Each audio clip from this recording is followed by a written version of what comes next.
Spider-Man 2's game length appears to have been leaked and even confirmed by Insider Gaming, and many are asking the question, is the game too short? How does Spider-Man 2 stack up against other games in the same genre? What about other PlayStation games? And with a $70 price point, is it fair to expect a longer game? There are lots of ways to look at this, even some context to consider from the person that is claiming they platinumed the game in a certain amount of time. And beyond that, there is the ongoing discussion about filler content, bloating games, which doesn't automatically add value or quality to a game. Now, I put all of the good information right here at the beginning of the video, so you don't have to go looking for it. It's a longer video because it is a live stream. So if you like this kind of live interactive content, make sure you hit subscribe and the bell button. That way you don't miss out on my shows.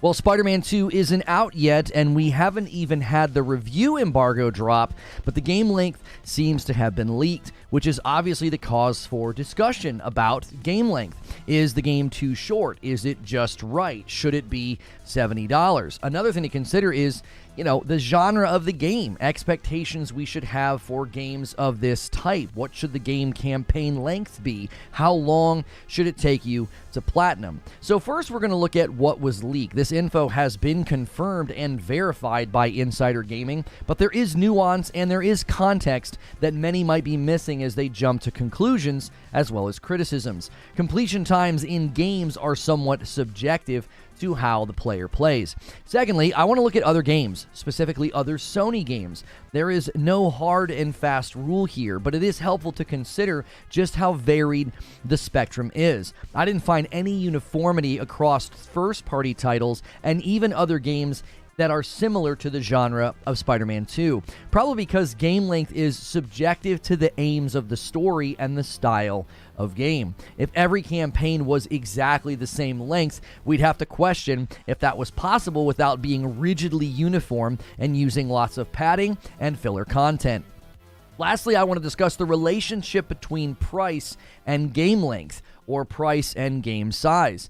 AC Mirage, Assassin's Creed Mirage, is a great example of a smaller game with smaller reach, smaller map size, and campaign length, and they decided to have their game priced at only $50. This is also a great time to consider and discuss game genre expectations, as well as complaints. Many people have complained about games doing map bloat, where they bloat the map and overfill it, overstuff it, and use lots of filler content. So first I want to talk about what did we actually learn, what information has come out. This is being claimed by somebody who has access to the game right now. And yes, the game is in the wild. They sent out codes and the embargo drops on October the 16th. That is 4 days before the official launch of the game, which I think is a great sign of confidence from Insomniac.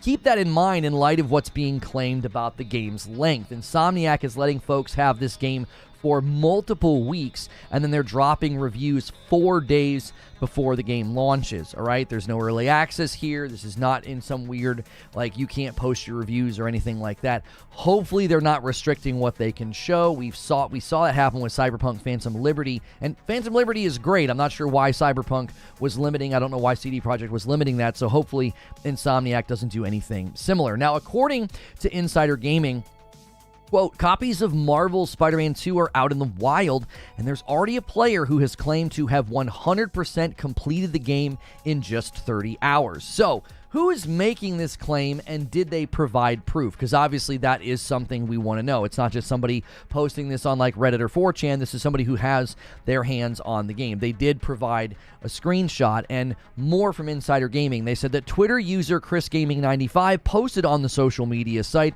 that he platinumed the game, and with his post he included a screenshot. So I can show you the screenshot here, and we don't need me down in the corner. We don't need double cam, but there you go. That is the screenshot. He's got his platinum there. He's got his screenshot of his PlayStation there. Now, Insider Gaming did not leave it at that. They wanted more info. They continue. They said, quote, following, Insider Gaming did reach out to him for additional proof of the claim. He provided it to us confidentially and gave us more context on the matter. Now, the context, I think, is something that is likely missing from folks who are immediately claiming this game is too short. They're also ignoring the game lengths of virtually every other game in the market right now to claim that this game is too short, but more from Insider Gaming. He said that he considers himself a, quote, fast playthrough player. He also says that he didn't skip any cutscenes within the game. As far as past Spider-Man games, he says it took him 33 hours to complete the original Marvel Spider-Man and 17 hours to complete Miles Morales. Now, when he's saying complete, he's saying 100%. Right? I had folks saying I don't complete games this morning because I don't 100% them, which is interesting to me. I've never imagined that being phrasing. I've completed lots of games. I don't think I've ever platinumed a single one. I've never been somebody that does that, but this is somebody who really enjoys platinuming games, and it took him roughly the same amount of time to do it in the first Spider-Man. So it looks like he had a very similar experience with Spider-Man 1, and I think that is worth comparison because this is the sequel, right? And according to howlongtobeat.com, when focusing on main objectives, Marvel's Spider-Man 1 is about 17 hours in length. If you are a gamer that strives to see all aspects of the game, you are likely to spend around 35 hours. So this sounds right on pace with what we're hearing about the leak.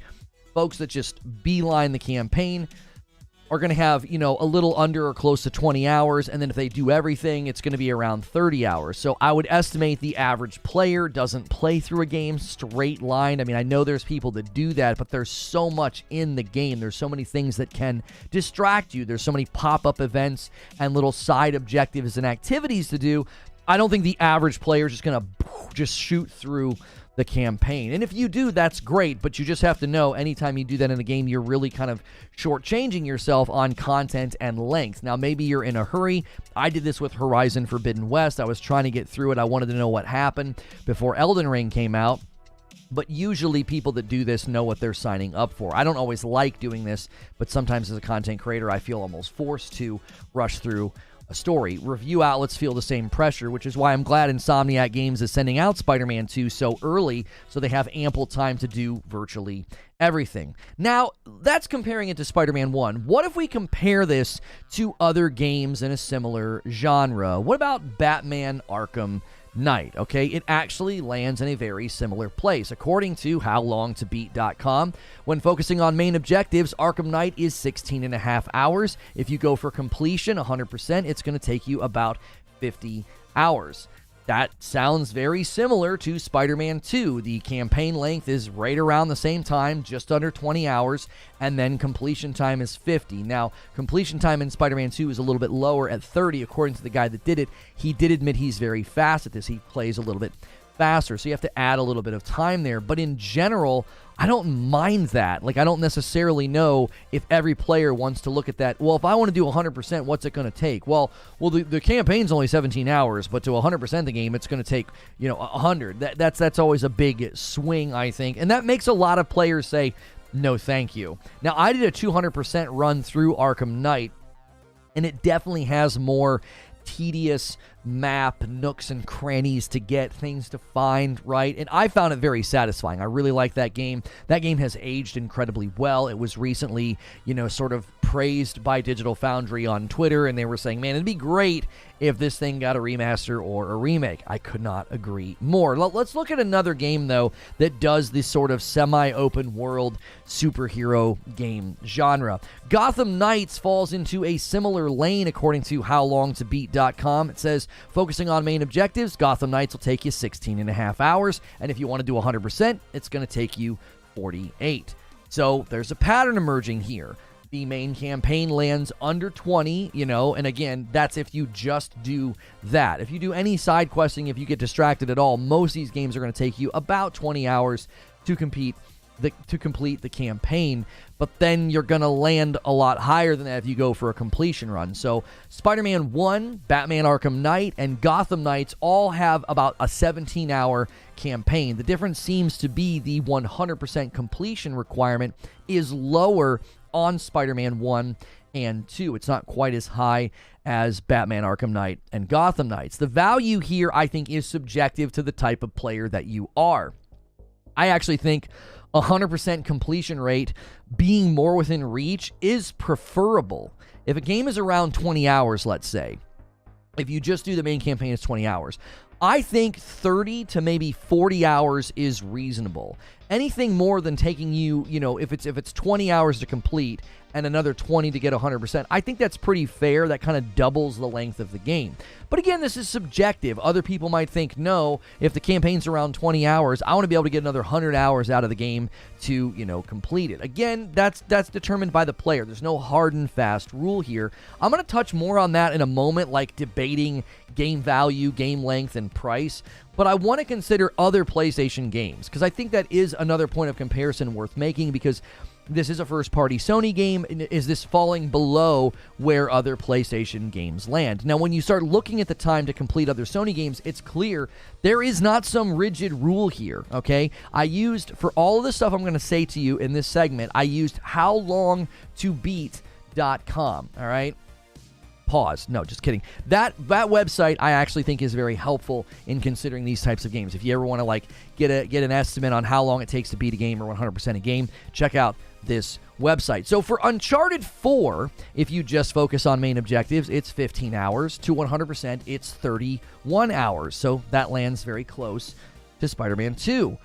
If we look at God of War Ragnarok, if you just focus on the main objectives, it's a 26-hour campaign. If you want to 100% the game, it's 53. That's almost a perfect setup in my mind, right? You basically 26 to beat it, and basically double that if you want to 100% it, 53. So that's a bit of a bump up from Spider-Man 2. And that doesn't surprise me. God of War Ragnarok does the one camera shot the whole time. There's tons of cutscenes. Even before Ragnarok came out, they talked about, I don't even know what they said, like 16 hours worth of cutscenes in God of War Ragnarok. So the main story and completing time that game is going to be a little bit on the higher end compared to Spider-Man 1 and 2. And I wouldn't even say in a bad way. I think that's just a stylization choice, right?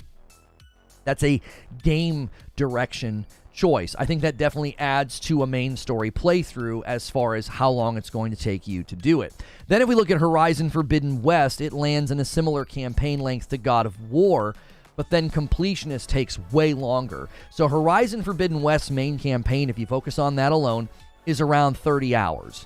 But then if you want to do a 100%, it's 88 hours, okay? I think that tracks. It's a different style of game from God of War Ragnarok. It's got this massive open world. There's all these little tiny things to do. I tend to get overwhelmed by that, and I don't do that in games like this. I did all the little green checkboxes in Spider-Man 1, but I tend not to do that. I get a little bit disincentivized. It's almost like you want to see all the things disappear on the map. You want to see all the question marks go away. I'm still slowly doing that in Ghost of Tsushima every once in a while. I beat the game, but now I'm making sure there's no question marks anywhere on the map, right? I like doing that, but it can sort of start to be pitted against you. On that subject, I have about 66 hours in Ghost of Tsushima. I just posted a screenshot on Twitter of all the game hours I've been putting into games, and it showed 50 hours for Ghost of Tsushima because I've got the director's cut on PS5 and PS4, and it tracks the time separately. But 66 hours in Ghost of Tsushima, that actually is a really satisfying playthrough, and funny enough, I've never platinumed it. I just enjoy the game. I beat it, and I'm still working on Ikishima, but I do think this is going to be different player to player. You can put in 66 hours in a game and still not even really have the game platinumed. Now, if we look at Ghost of Tsushima, it's 25 hours to complete the campaign if you just focus on it, and 61 and a half hours to 100%, according to howlongtobeat.com. So I put in more hours than is even, estimated to be required to get 100%, and I haven't 100%ed it yet, right? Because this is going to come down to the way that you play and what you focus on and what you prioritize. I've never been a big fan of, kill this many enemies in this way on this side of the map. I've never even looked at trophies. I don't even track them. I don't look and see if I'm close to getting one. That's never been something that I've cared about. So if semi-open superhero world games are landing in the 20 hours for the campaign, that I think is fair, but there's also a lower end of game length. If we look at Ratchet and Clank, that game, if you just focus on the story, is about 11 to 12 hours. If you do a 100% run, it's 18 hours. So you're talking 12 hours for story, maybe 20 hours to do everything. I absolutely loved that game. I loved my time in Ratchet and Clank, and I didn't platinum it. I don't even know how many hours I have in it. I think 30, but that doesn't even land close to Spider-Man 1 or 2. So you can see where the comparison's going here. There's no hard and fast rule. We got Uncharted 4, which is close to Spider-Man 1 and 2. Then God of War, Ragnarok, and Horizon are way higher on the 100% completionist run. But then you have Ratchet and Clank falling way lower. Then let's look at Final Fantasy 16. Final Fantasy 16, if you just focus on the campaign, is 35 hours to do the campaign, and then 78 hours if you go for a 100% run. So that's understandable. It's a very cutscene heavy game. The cutscenes take a long time. The one night I beat a boss, I was basically in a daisy chain of scenes and story and like a time skip and getting to a new area. It was like 28 minutes. I was just like watching a TV show. Now, I loved it. I loved the story in Final Fantasy 16. Some people might not like that, but that's why that game's landing longer, 35 hours to beat the main campaign, and then double that, a little bit higher, 78 hours to do 100%. So it's clear there's no hard and fast rule. Ratchet and Clank lands at like 12 hours. Final Fantasy 16's landing at 35 hours if you're just doing story, okay? This leads to a bigger discussion. Does game length determine value? Should game length determine price? The first game that might come to mind with respect to price, size, or game length right now, this is very contextual, is Assassin's Creed Mirage, a game that admittedly took a different approach to Assassin's Creed after all of the enormous games like Valhalla or AC Odyssey. Those games were enormous, okay? They have gone back to a single contained location. The map is not going to be as large, and they've spoken out about how long it should take you to complete the game. So according to interviews, Assassin's Creed Mirage will take 20 to 23 hours to finish and 25 to 30 if you want to do a 100% run.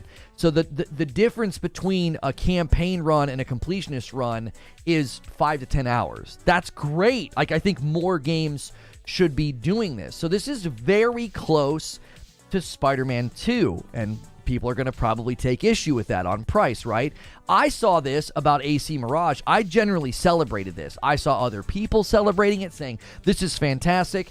Games should start trimming down. Games should focus on quality, not just quantity. This should be a great experience, right? Now, for comparison, AC Mirage taking maybe 30 hours to do everything. Assassin's Creed Valhalla, 61 hours to beat the story, and if you do everything in the game, 144 hours. Valhalla is basically a live service game, right? You're gonna put in like over 100 hours to get everything done. Just to beat the campaign, you're talking 61 hours. And I mean, that's if you just focus on the campaign. I highly doubt anybody is doing that in a game the size of AC Valhalla. You're probably gonna touch 70 hours or 75 hours just to beat that campaign, because you're going to do side quests. You're going to get distracted. You're going to explore. You're going to wander off the beaten path. You just are. I don't think it's possible unless you're very determined to just stick main path, main campaign.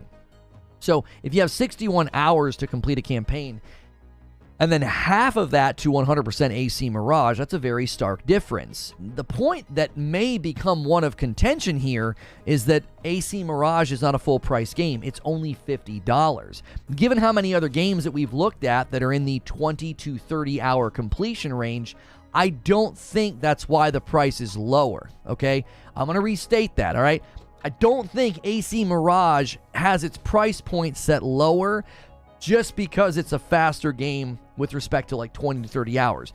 We've seen tons of games that land in that threshold that are full price. I think the size of the game with respect to the map, the total traversable area, that is why AC Mirage decided to not charge full price for their game. It feels safe to assume that Horizon Forbidden West and God of War Ragnarok are much larger games, and yet their campaign completion times were in the same range, 20 to 30 hours. So I don't think campaign length or how long it takes you to 100% a game, that's not the sole determining factor for how much a game should cost. Another comparison that would be helpful is Redfall versus Starfield, okay? A lot of people, I think, if you look at these games, they're going to be asking that same question. Those were full-priced games. So first, looking at Starfield, I think should calm any criticisms. Starfield's campaign is 20 hours in length, and if you do everything in the game, it's 146 hours. That's a huge difference, right?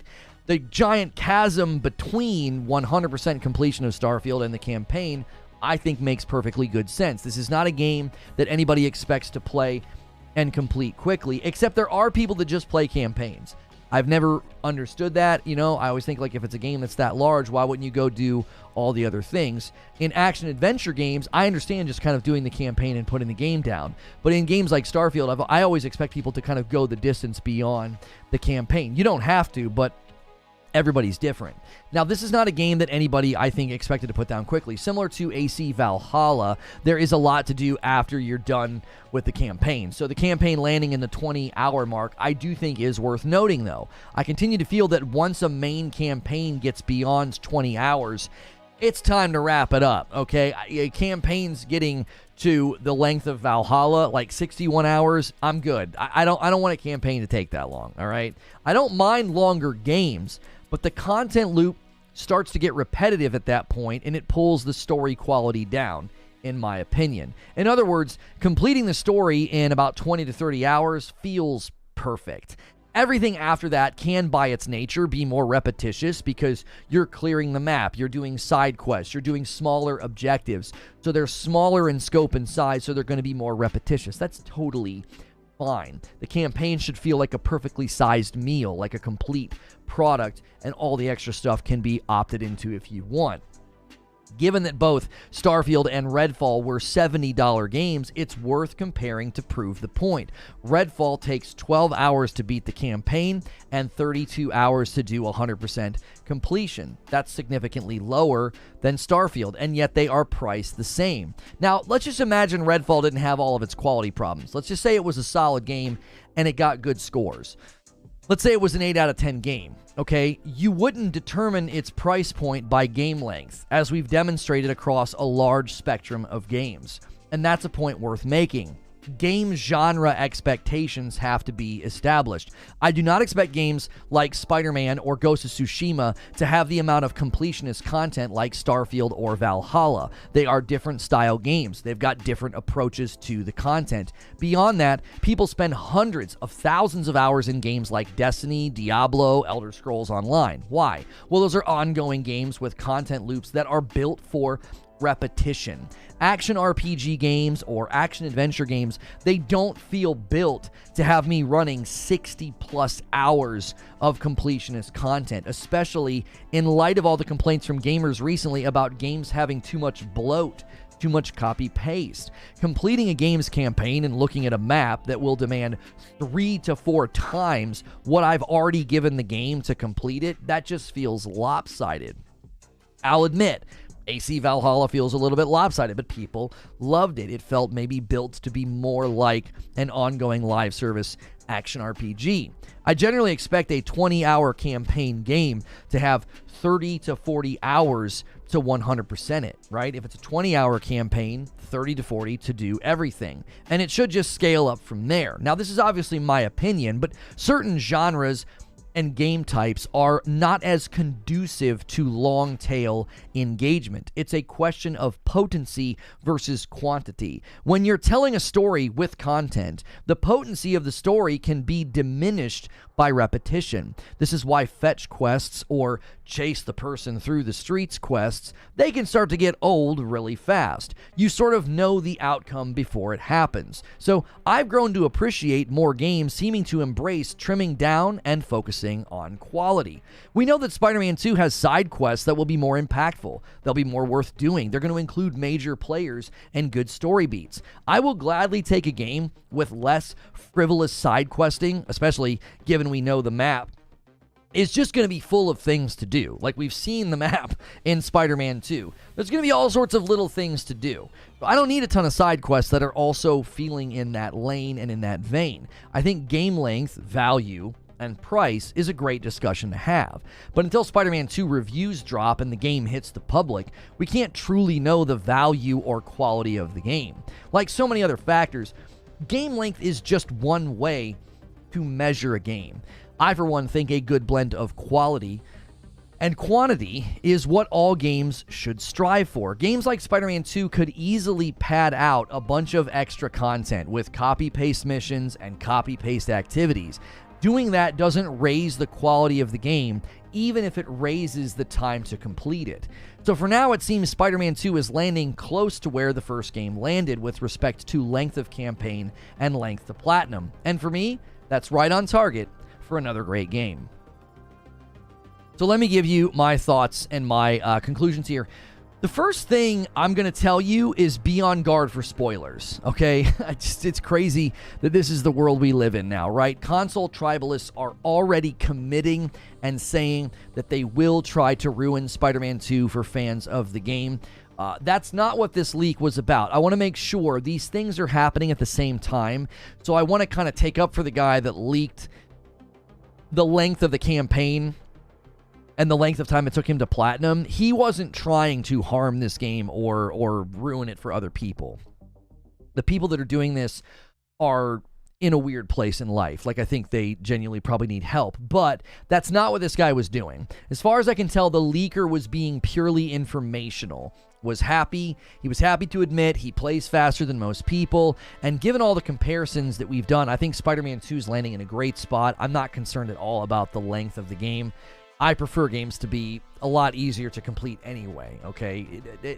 60 to 80 hours to get 100% on a game, I'm just never even going to consider that. I've got too much going on in my life. I'll beat your campaign, I'll do some side questing, and then I'll move on, okay? The second thing I want to say is the debate about game length versus price is an interesting one, because logically, some people are arguing that certain games should cost significantly more than $70. You heard me correctly. Their logic actually dictates that some games should be more expensive than $70. And let me explain what I mean. The gaming community has consistently missed out and missed the mark, and I don't think a lot of the people who talk about this talk about it in an accurate way.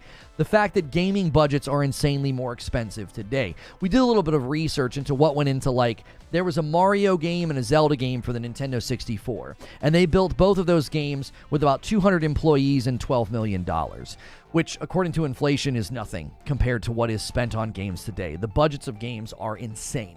The size of the studios is nuts, and two of the biggest games of that era had 200 people and $12 million. But that's split between the two projects, by the way. That's like $6 million per project. That's insane, okay? And that's lost on everybody discussing game price. They continue to say that the companies are greedy and they don't have to pay for plastic shipping anymore of cartridges, and which is a reductionist, unidimensional look at the cost of games and what goes into producing them and getting them to market, okay? So in this discussion, though, everybody's saying games are getting too expensive. Well, if you're going to argue Spider-Man 2's price range should be lowered because of its game length, well, now you've essentially put games on a continuum, on a spectrum. What about games that you can get hundreds of hours out of? What about thousands of hours?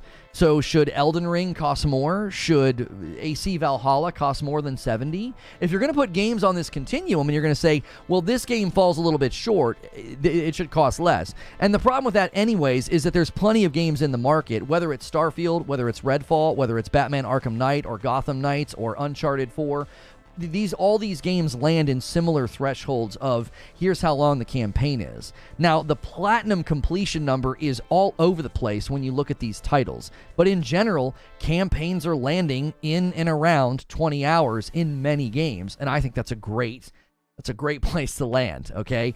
I'm not arguing that the game prices should go up according to game length. But the simple logic of, well, this game's shorter than that game over there, therefore this game should be cheaper, that doesn't hold any water. Because then you could start arguing that game prices should go up just purely based on how long they take to platinum. So, what, is Assassin's Creed Valhalla then like a $120 game? Do you see what I'm saying? I don't think that's how we measure the value of a game or how much it should cost. The conclusion that I have is this. As far as I can tell, Spider-Man 2 is landing right in the sweet spot of the genre and the game type. Even folks like Jez Corden from Windows Central and John Lennon from Digital Foundry are celebrating the size of this game. Here's a tweet exchange between these two gentlemen. Jez said, "Why are people trolling Spider-Man 2 for being 30 hours to 100% complete? That's a very good length, in my opinion." I agree with Jez. John Linneman agrees. He says, wait, is that really happening? 30 hours is a gigantic amount of time for a single-player game like this. Good Lord, this focus on ultra-lengthy games is ruinous to this industry, and it usually yields a lot of cookie-cutter content. So I saw that this morning. I had already written my monologue, and I saw their exchange this morning, and I thought, they're saying the same thing I'm saying. They're saying, listen, this is great. This is a good length. We don't need padded out content. We don't need a bunch of cookie-cutter, copy-paste content, okay? So I decided to add that in here at the end because it's precisely what I think. I think it's precisely what a lot of gamers are starting to think about game length. So Spider-Man 2 is arriving in a state. Is it too short? Is it too small? Obviously, that's subjective to the player, okay? Some people might think they want a game like this to have 75 hours of completionist platinum trophies to chase, right? I'm actually glad that the game is landing where it is, 100% to complete it in roughly 30 hours. Because for me, I like games to complement my life and add to my life. I don't want them to become my life. And that's the show open. Thank you guys so much for being here. A nice, strong turnout for Is Spider-Man 2 Too Short? Make sure you have smashed the like button. Let me get the coffee in the frame. Excuse me. And guys, you're crushing it. We hit 2,100 members yesterday. The goal of 3,000 members is totally possible, and we greatly appreciate you guys helping with that. So let's get started today, and we'll see who decides to be the Han shot first of the day on the daily member goal. Every 25, I give 5. I ended up having to give 15 members yesterday to you guys. So, congratulations to everybody that got one of those 15 members that I gifted. We're at 2,100 members, and we got to get to 3,000 for Fright Night, where my wife and I'll play through some scary games for you. And there it is, DK Bager. He shoots first. Thank you so much. And that gifted starts the day. Hopefully we can see Mark Miller, who is Feed. Hopefully we can see Feed get a gifted member. We always take care of Feed. And don't forget, I got a whole new batch of shirts from EC77. I love their shirts. I think they're awesome. They've got this this cool, like, grungy rock band vibe. And I've got a new one that they printed specifically for me. I'll be wearing that at some point this week. So make sure and use code Lono at ec77.co if you like any of the shirts you see this week. $70 is no problem for any length of game.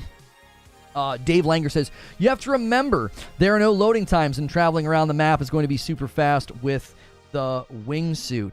Right, and that potentially maybe cut down on time, maybe doing that. Like, let's say they didn't let you do that. Let's say the fast travel wasn't as fast. Let's say you couldn't zip around the stream, around in the wind streams with the wingsuits or whatever. You're basically flying like Superman. Like, let's say you couldn't do that. Well, if you couldn't do that, it might be a longer game. You see what I'm saying? They could certainly pad the game out with tedium and things that just take a long time. I don't think that makes for a good game. I think we underestimate, too. Think about it like this. With what are we actually saying? We're saying, oh, well, the time to platinum's 30 hours. That's too short. You do realize that Insomniac could go in and arbitrarily just raise all the requirements.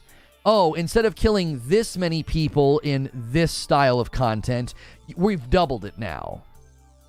We've doubled it now. So now instead of having to kill 25 thugs on the east side of town, you got to kill 50, right? Well, I guess you don't kill. You're Spider-Man. But you get what I'm saying. They could easily go in to all of the trophies and just raise the requirements. You understand that's not adding content, right? That's not adding value. That's not adding quality. That's not the determination of whether or not a game is good. Well, yeah, the campaign's around 20 hours, and it takes 75 hours to do everything else. Why? Well, because they just rate everything takes forever. That's not good content. That was like the people giving me grief about, like, apparently that site that tracks your trophies says I've never completed a game, which is a hilarious way to measure completion. So I've never completed a game, even though I've beat Elden Ring, Sekiro, Horizon Zero Dawn, Spider-Man, Horizon Forbidden West, God of War, Ragnarok. I've beaten all these games. None of those games count because you haven't completed a game if you haven't got all the trophies. I've never done that in a single game. I don't like to do that. I can't stand chasing trophies. Doesn't make any sense to me. If it makes sense to you, more power to you. But I don't get that at all. Would you want them to just give you more to do? Just keeps asking, is it going to be on Windows? All right, you just spamming, son. You know it's not going to be on Windows. It's a PlayStation game. It'll come a couple years later. But if you want to play a Spider-Man game on Windows, go get Spider-Man and Miles Morales on Steam. Thrifty was 6 months and a member plus. $70 for high quality and amazing stories. Well worth it. Also, this isn't the order. It isn't going to be 5 hours to beat. Smiley with 21 months and a VIP. Spider-Man 2 being 30 hours for completion is the perfect sweet spot for me. Doesn't need to be any longer, or it might start to feel like a slog. A $5 super chat from Ragnarok. Good morning, fellow nerds. Today's my B-Day. Can we do a massive sub train to celebrate? Okay, this isn't me, so don't clip this out of context and call me an e-beggar. Just kidding, you will. Ragnarok is saying, can we do a massive sub train for his birthday? So that's on y'all. That's on y'all. That's what he wants for his birthday, okay? That's what he asked for. Happy birthday, Ragnarok. Oh, that's funny. As far as time to platinum, says Eugene, Sony titles don't have these asinine requirements. Their plats are very doable through playing normally. Patrick Q says, I'll start it up. He said, I got no problem helping out, celebrating this man's birthday. Thank you so much, Patrick Q. 24 months from Basito says, finally celebrating the red badge. Road to 3 years starts now. I've been playing both Spidey on my PS5 in preparation for Spidey 2. Such good games, loving every minute. Thank you, Basito. Nice red badge, Basito. Zubair gifts a member. It goes to Donnie. You love to see it. You love to see somebody like Donnie getting a gifted member. Congrats, Donnie. Thank you so much, Zubair. Lono is the new king of hate. No, I'm not. Derek says, I will not be accepting any it's too short, side stuff isn't fun opinions unless they are accompanied by an example of a game that is both long enough and has perfect side quests. Name a game. Yeah, I mean, there are even side quests in Ghost of Tsushima that I didn't enjoy doing. I think my least favorite, Ghost of Tsushima is like one of my all-time favorite games. And the ones where you have to, like, walk up to a grain of rice and, like, look at it. Donnie pays it forward with a gifted member. He gets one, and then he does another one, and then another one from Gavin Hillick. That's a layup. That puts us at 5 out of 25. That's an easy score to sit up. Nice job, Gavin. And that sets up the 20-bomb dunker, and Cristiano pushes it a little bit farther and takes it to 6. Listen, Ragnarok asked for the sub train. I didn't ask for a sub train, so you guys are saying happy birthday to Ragnarok. Thank you guys so much. That's the community that we have here, right? You guys will literally oblige somebody for their birthday, and I appreciate it very, very much. Eugene says, as far as the time to platinum, I already read that. You were behind. Yeah, I was like, what? I already read this.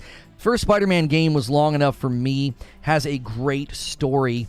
They say Spider-Man 2 is the same length, but everybody's different. I don't know about you guys, but do you expect a sequel to automatically be longer? Zybersword with a gifted member. Many hands make light work, and all these single gifteds add up very quick. Joker Quinn with another one, and that takes us to 8. Thank you so much, Joker Quinn. Final Fantasy VII on my LG CT looks amazing. Nice. Chasing the pigeons in the first Spider-Man game was one of the worst side quests I have ever done. Hopefully, they make improvements with Spider-Man 2. Ragnarok says, y'all are the best. Ragnarok, you got to demand more. Set a number. Give them, just make them work, brother. I think the time was on an easier difficulty. If you go maximum difficulty, I get the vibe, it'll be a nice chunk.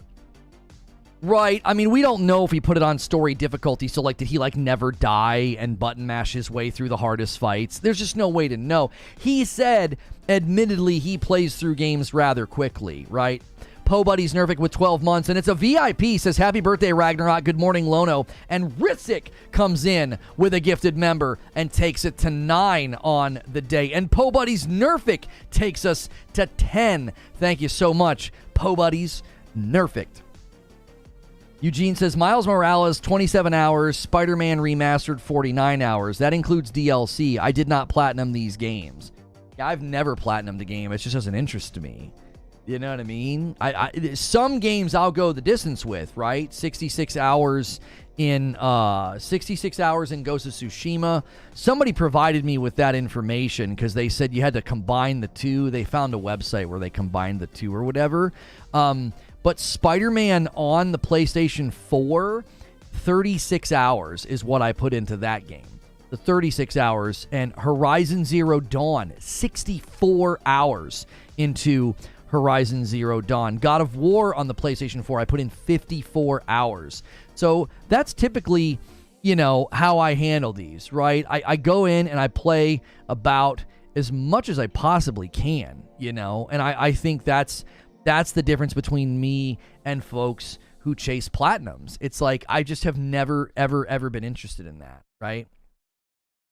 Hi, Mark Miller. We've got to get Mark Miller a membership today, guys. Let's go until he gets one, all right? I'll gift every single time. Like, I'll do the 5 every time. We've got to get Mark. We got to get feedback into the member pool. 30 hours minimum for a $70 game. White Knight Real says exactly. He could have played on the easiest difficulty and made his excuse, I play fast, Also, it's been a while. Glad you're still doing your stuff. Oscar, keep being awesome. Oh, glad you're doing your stuff, being an awesome dude. Thank you so much, White Knight Real. I appreciate that. Raphael says, I platinumed that game. It took me 40 hours or so. Spider-Man on the PS4. Right, and this guy's saying he platinumed the first Spider-Man in 33 hours. And he platinumed this one in 30. So it's like, well, okay, that's a lot of game. That's a lot of game time. Like, what are we even talking about? It's crazy to me where people, land on this. Okay, so Barrier platinumed Ragnarok in 50 hours. That's pretty good. Rockin' Robin sets it up. That's a layup. That 5-bomb lays up for a 10-bomb dunker. Thank you so much for doing that, Rockin' Robin. We love to see those nice member layups. A $2 tip from Kurahi says, is it confirmed that Spidey 2 gets DLCs? Huge fan. Thank you. I don't know if they've confirmed DLCs or not. I would assume they would do some. I don't know. Our Socks with 23 months in a VIP says, oh, so close to that 24 months. Raphael gets a membership as well. Glad to see you here, Raphael. If you guys just got a membership, make sure and say thank you to the people that are gifting. It's so generous that they do that. If you're like, man, I can't afford a membership, don't worry about that. You can hit like, you can hit subscribe, you can chat, you can lurk. The more you do those things, the more likely you'll get a gifted membership. That's a way for the thing to say thank you. It's a way for me to say thank you. And I gift members as well every 25. I give 5. Every 5. Oh my gosh, that would be a terrible decision. Slapman with 14 months. Welcome back in. I think the disappointment comes in the story length. You're telling a larger story here than the previous installments. For it to be similar in length could project disappointment. He played fast, though, Kaiser. He played fast. What if he played really fast on easy? The average person is going to touch 20 hours to beat this game. Guaranteed. I'm not saying platinum. I'm saying beat it. The average gamer is going to buy this game for $70. They're not rolling credits until 20 hours. Guaranteed. Because they're going to wander. They're going to do other things. They're going to get distracted. There's no way you're beelining through this thing and you're like that guy in the X-Men movie, like your face is like, I'm going so fast. 17 hours. I didn't get my money's worth. Like, are you kidding me? There's no way you're going to do that. Yo, what's good, Ginger? Good to see you. Work lurk at the moment. Thanks so much, man. Ginger's asking for 300 likes, chat. Ginger, are you still making that video you were talking to me about? And when should I expect it? I'm actually interested to see where, how that shakes out. He definitely rushed through the game. He admitted that he plays fast. He was not trying to be a hater at all. He was like, this is how long it took me. I play fast. So he landed at 17, what did he say? 17 hours for the main campaign and 30 for platinum. And he's like, and I play fast. So the average person's going to land longer than him. So the average person's going to beat the campaign in 20 hours. And it's going to take him, I would say, 35 or more hours to platinum. If you take it more leisurely, this guy did it as fast as he could. That most people don't play that way. I always put 30% or more than these estimates. These people are playing games like they're a job. Yeah, for somebody like me, right? CyberM, thanks so much for jumping back in as a member plus. I appreciate it. For somebody like me, like, I have people giving me grief about, like, apparently I don't play games or whatever, which is why I posted a thread on Twitter to show, like, these are smear merchants. They're lying about me. Look at all my hours into all these games, both during PS4 era and during the era that we're in now. I put in tons of time into these games, right? Like, not everybody platinums. I'm also married. I also have 2 kids. Like, I literally have been playing Cyberpunk for an hour and a half a night. That's going to take me a while to ratchet up gameplay hours. It's going to take me a while to beat it, but who cares? I'm having a great time. I'm enjoying myself. That would be like giving somebody grief because they finally decide to watch a show that has 6 seasons and they're watching like an episode or 2 a week, and you're like, look at this idiot, he's not a real fan. It's like, what do you mean? So because he doesn't know life the show over a weekend and like a zombie laying on the couch, that doesn't mean that you're a bigger fan. You're just in a position where you can play more or consume more. That doesn't negate the other people who play differently than you. It's just ridiculous.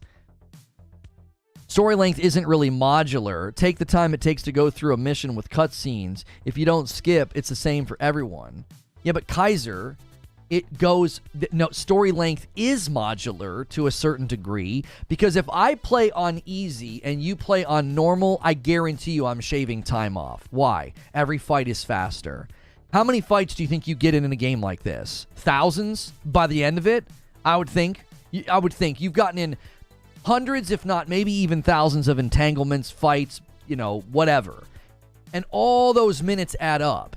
If every time I get in a fight, my fight's going faster than your fight, that adds up after a while.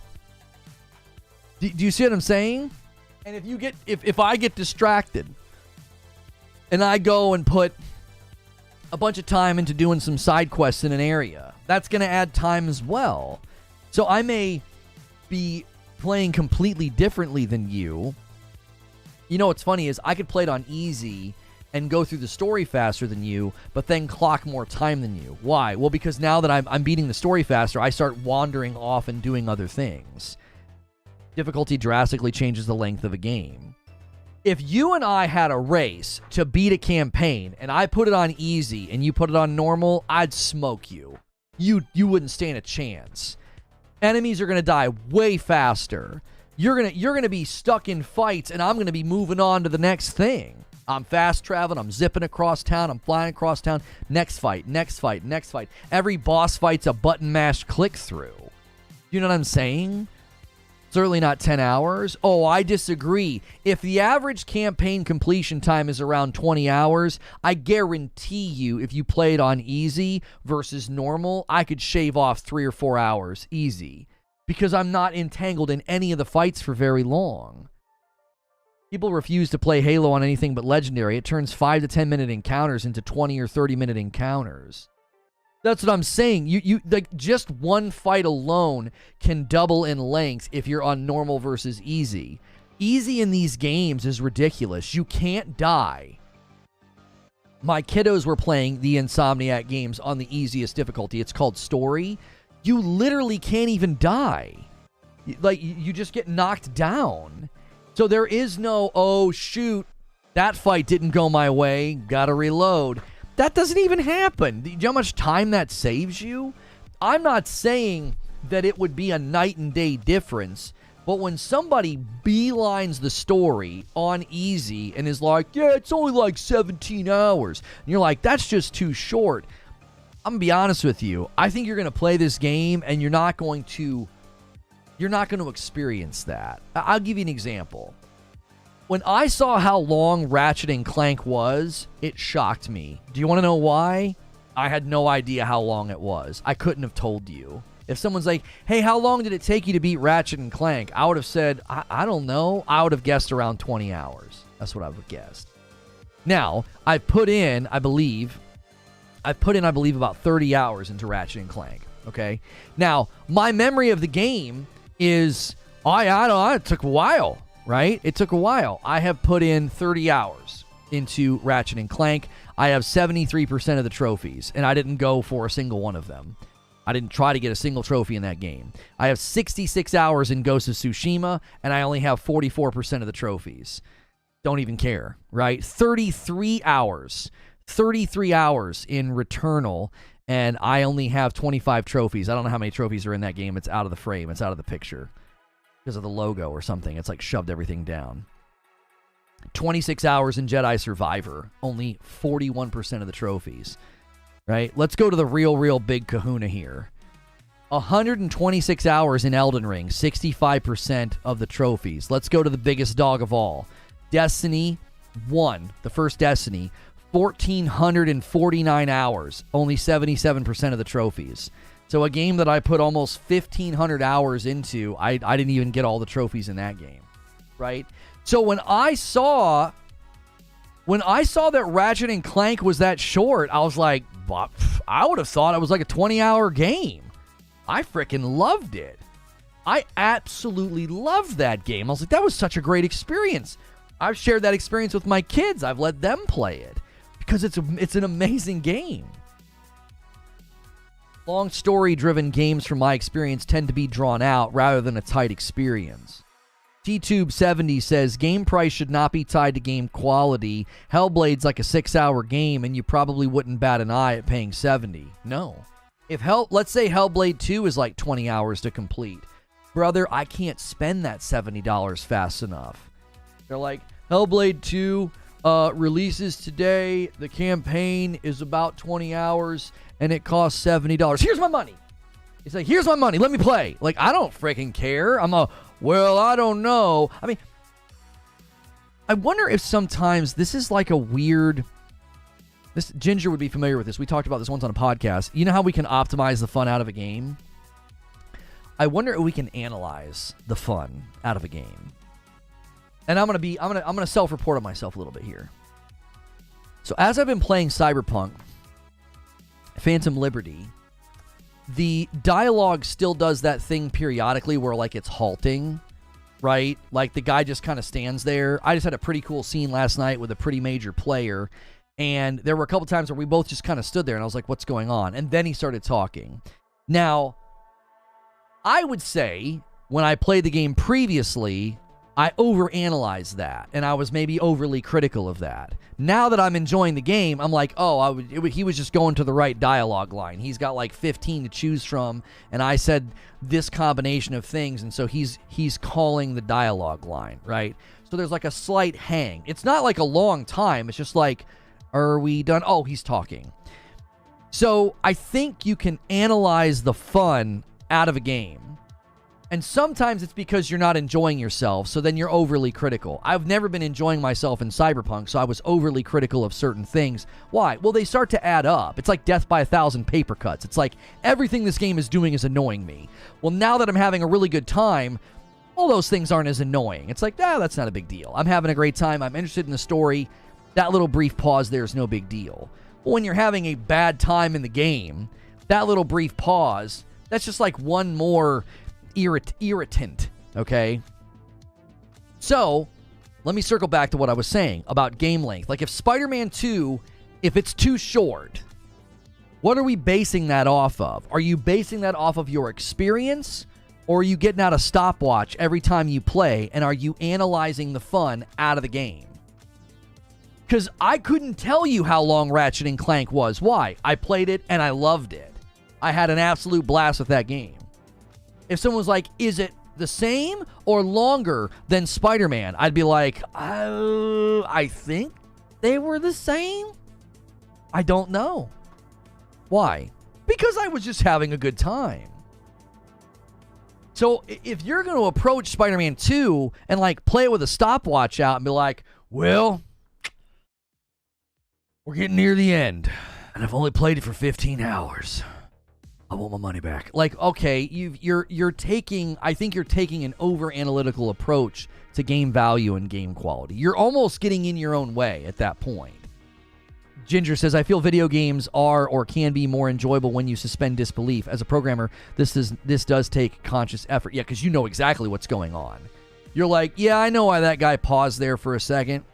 Yeah, it was an audio call. Yeah, it's an audio call for an audio file. There's probably 5 audio files that they have to call, and it was calling number 3. And because it's calling number 3, there's some memory it has to let go of because of stuff he was just saying. So the memory's got to be cleared, and then the audio's got to be called. And because it was a little bit late, yeah, and then he kind of stuttered and stammered. They're using an automated script for his face and his animations. Like, for sure, you can overanalyze the fun right out of a game because you know everything that's going on. To a certain degree, you know everything that's going on. You can't have a good time unless you can play the game for the next 10 years. Right. Like, if I can't play the game for an eternity, it's garbage. That, like, what? Like, why is that the reasoning? That can't be the reasoning people use. Valiant says, would be interesting to know, out of all the people who are complaining about length, how many of them actually play single-player story-driven games? Right. That's right. Game price, I feel, has an impact this generation more than prior. Well, I think what's going to happen is, I think people are going to compare completion time. They're not going to compare game size because I think Spider-Man 2 is going to be absolutely larger and dwarf the size of AC Mirage. But I think people are going to see AC Mirage takes 20 hours to do the story and 30 hours for a completionist run. And they're going to look at Spider-Man 2 and say Spider-Man 2 is almost exactly the same. It's about 20 hours to complete the story and about 30 hours to platinum because of this guy's leak. And they're going to say, well, why is Spider-Man 70 and AC Mirage is 50? But you're looking at the wrong thing. It's not just length to complete. It's also size of the game. You see? And if you're going to argue that, then Elden Ring should be like $120. A 5 spot from my man Wooly. Hope you're well, Wooly. I love all the pictures of your family, by the way. It's so adorable. I wish I was in a place where I could do that. I used to share pictures of my kiddos. Gears 5 is 12 hours, says Wooly. Spider-Man 1 is 22 hours. Uncharted 4 is 20.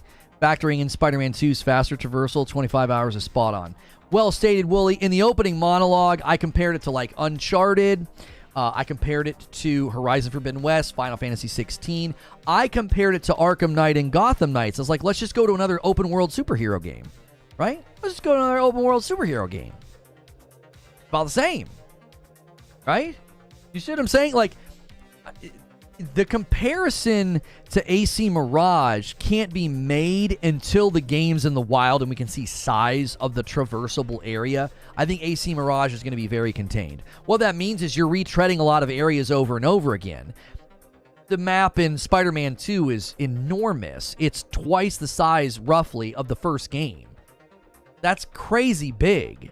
The map in the first game's already big. It's big enough. I don't really want it to be that much bigger, but the fact that they've sped up fast travel and traversal through the cities, like with the flying, I'm like, okay, that's okay. You can double the size then. If the traversal would have been like in Spider-Man 1, I think the double the map size would have gotten arduous. You'd be like, you would have just fast traveled everywhere. You wouldn't want to swing around through the city. When the length of a game is brought up, I just go back to story. I'd rather have a story that's told well, not drawn out. Well, and that's something that I brought up earlier, Ginger. I was like, you know how easy it is to pad platinum? You know how easy it is to pad out platinum time? It's really easy. What you do is you say, okay, across the board, all these things to platinum, we're asking them to like kill 5 people, do 5 missions, do 5 this. Just make them all 15. That's not more content. That's not more quality. That's not more value. They're just increasing a number requirement. You know that, right? That like padding out a platinum requirement is as easy as adding like a 0 to a number. I'm going to do this 5 times. Wait, why is there a 0 there? 50 times. My gosh. And all of a sudden platinum time is 60 hours instead of 30. Is that better? Is that higher quality? Do you want to know what I think? Do you want to know what I really think? You want to know why all these guys are trophy checking me? I'll tell you why. Because they love it when it's arduous and tedious because less people will do it and they will feel more special. It's that simple. It's more of an ego stroke when it's like, well, yeah, the game takes about 20 hours to beat the campaign, but it's going to take you 70 hours to do all these tedious pieces of nonsense. Yeah, it takes forever. Well, that makes them feel more special. Why? Because they hunch over their television like a gremlin, farm all those trophies up, and they're like, ha ha ha, I can trophy check everybody that plays this game. Like, it doesn't matter. It doesn't matter. Whether it's 30 hours of platinum a game or 70 hours of platinum a game, that's not the measurement of a game's value. That's a measurement of how many things they can ask you to do to get a trophy. I've said that many times, says Donnie. My platinum for Valhalla took 120 hours, and I would have had the same fun of engagement if it was 60. Less is often so much more. Right, because they didn't give you more content. They gave you more things to do. And that's not necessarily indicative of quality and value. It isn't. It's not that simplistic. You can smell elitism no matter how you package it. Right, like the fact that the first thing some of these guys do is they run to these trophy checking sites. And it's like, that's not a measurement of if a person played a game or not. How much game time they put in is a measurement. Zachary coming in with a gifted member. Guys, Ragnarok asked for a member train for his birthday, and the member train is slowed down. So Zachary says, let's get it going again. The MJ missions padded Spider-Man 2018 another 90 minutes of laborious boredom. Oh, I did not like those at all, Wooly. I did not like that at all. I was like, come on, man. I was like, I don't mind different types of missions where, like, maybe I'm sneaking through, the rafters or air ducts, but crawling around on the ground and taking pictures, goodness gracious! All of a sudden, I'm playing Pokemon Snap inside of Spider-Man, crawling around on the ground. It's so I get you're supposed to suspend disbelief. You're a man swinging through the cities of New York with webbing, but you would never get away with that, like crawling around on the ground, like taking pictures.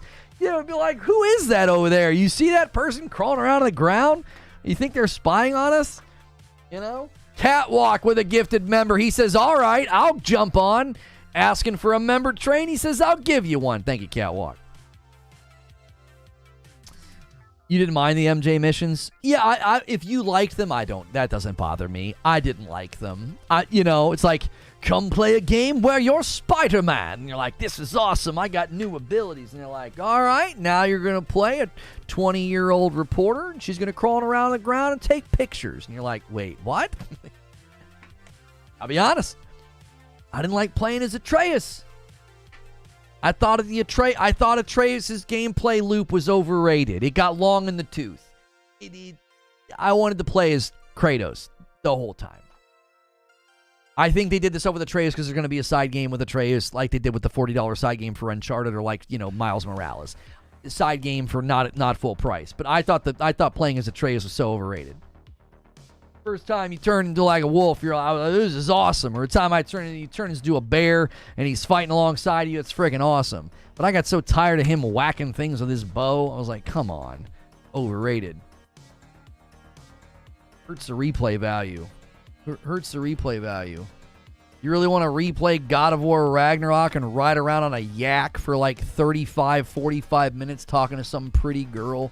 Like, come on, man. What is this? I feel like I'm playing a dating simulator. Got to choose the right options. Javier Cotto comes in with a 5 gifted bomb and takes us to 22. Thank you so much, Javier.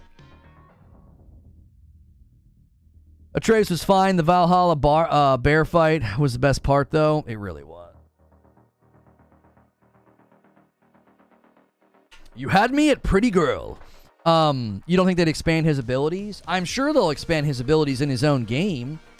But in Ragnarok, I was like, can I just go back and play as the big mad bald guy? Like, I don't like this.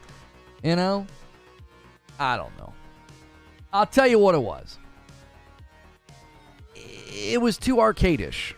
It was just action arcadey, I like Ragnarok, but when I'm playing as Atreus, it's just like, action arcade, whack, whack, whack. Action arcade, whack, whack, whack. I didn't like it. I didn't like it as much. The bow gameplay was okay, but, you really want to lean into the meme like every PlayStation game has a bow. Ghost in the Garage Gaming comes in with a 20 bomb, and that's Senua. We got Senua on the image for the 20 bomb. That takes us all the way to 42 and puts us on the doorstep of the next one. Let's see if we can't get Mark Miller, my man Feed, in here. The big boys are in chat today. Ghost in the Garage Gaming and Javier Cotto, you guys better watch out. They will push your... Javier Cotto comes in with a 10 bomb, and Capstones double teams it with Ghost in the Garage Gaming. These guys bring the heat. They will absolutely shove chat out of the chat with their generosity. Thank you, boys. That is so kind. I now owe you guys 10 members. We got to get this man in here. We got to get Feed a membership. Zubair, effing toxic generosity. My chat messages are getting pushed out. Did they let you tap up? Let me test something. They did that on the Purple platform. No. They had this thing on Purple where you could tap up and it would reload your previous typed messages. It was great. Because if something got pushed out or you wanted to repost it, you didn't have to copy paste. You just tapped the up button, right? Great. Another 20 bomb from Ghost in the Garage Gaming. This man is crazy. A good Kentucky man. A bourbon sipping Kentucky man. Love you, brother. Takes it all the way to 72 with a 20 bomb. And another 20 bomb. It's a 20 gifted member train from Javier Cotto and Ghost in the Garage Gaming all the way up to 92 out of 100. Thank you guys so much for your incredible generosity and support of this community. Not just supporting me, but the community itself, getting more people in the door of memberships. If you just got a gifted membership, do me a favor. Say thanks to these guys. Consider paying it forward. Gift a member. Give back and say, hey, I didn't need this gifted member. I'm going to take care of somebody else. We also have extra content now. If you want to upgrade for it, it's not something that we've taken away from you. You still, every day as a member, you get access to the member-only streams with my wife. You get member-only debriefs. But the Writer's Room is a brand new segment that we launched for Member Plus and above. You can upgrade for $1 and get into that. And Ghost in the Garage Gaming blasts us past and takes us all the way to 112 out of the next goal. That's also a freaking Agent of Chaos. You guys are absolutely insane. These guys tag team in the chat right now all by themselves. Is anybody else going to jump in with the heat? Javier Cotto and Ghost in the Garage Gaming like a tag team wrestling match, jumping right into the ring and just dominating right now. Absolutely insane. I asked Ghost in the Garage Gaming the other day to hire me. He's like, I'm not freaking hire you. I'll just gift members. I don't want to hire you. He's retired. I thought he was still working. Javier Cotto with another 20 bomb, taking absolute dominance. It's a back and forth battle right now between Javier and Ghost in the Garage Gaming. A 20 gifted member bomb train. That's a sentence I just got to say. That's what they're doing. These guys are absolutely going pound for pound, and my man DK Baker always in the mix with a single gifted member. Appreciate you, DK Baker. And the Slap Man upgrades to Member Plus. If you guys upgrade to Member Plus, you get into that extra segment at the end of the day. It's not, we do a talk show every day like this. We do an upload every day, totally free. And then we do stuff after with members. We do a debrief, and then we do the Writer's Room. So thank you guys so much for being here. Hopefully, you got a gifted member, especially if you watch as much as you possibly can. If you hit like, if you chat, if you lurk, if you listen, that increases the likelihood that you're going to get a gifted member. Thank you again, Javier Cotto, Ghost in the Garage Gaming, DK Baker, all the people that have contributed today to the member count. That's just absolutely unbelievable.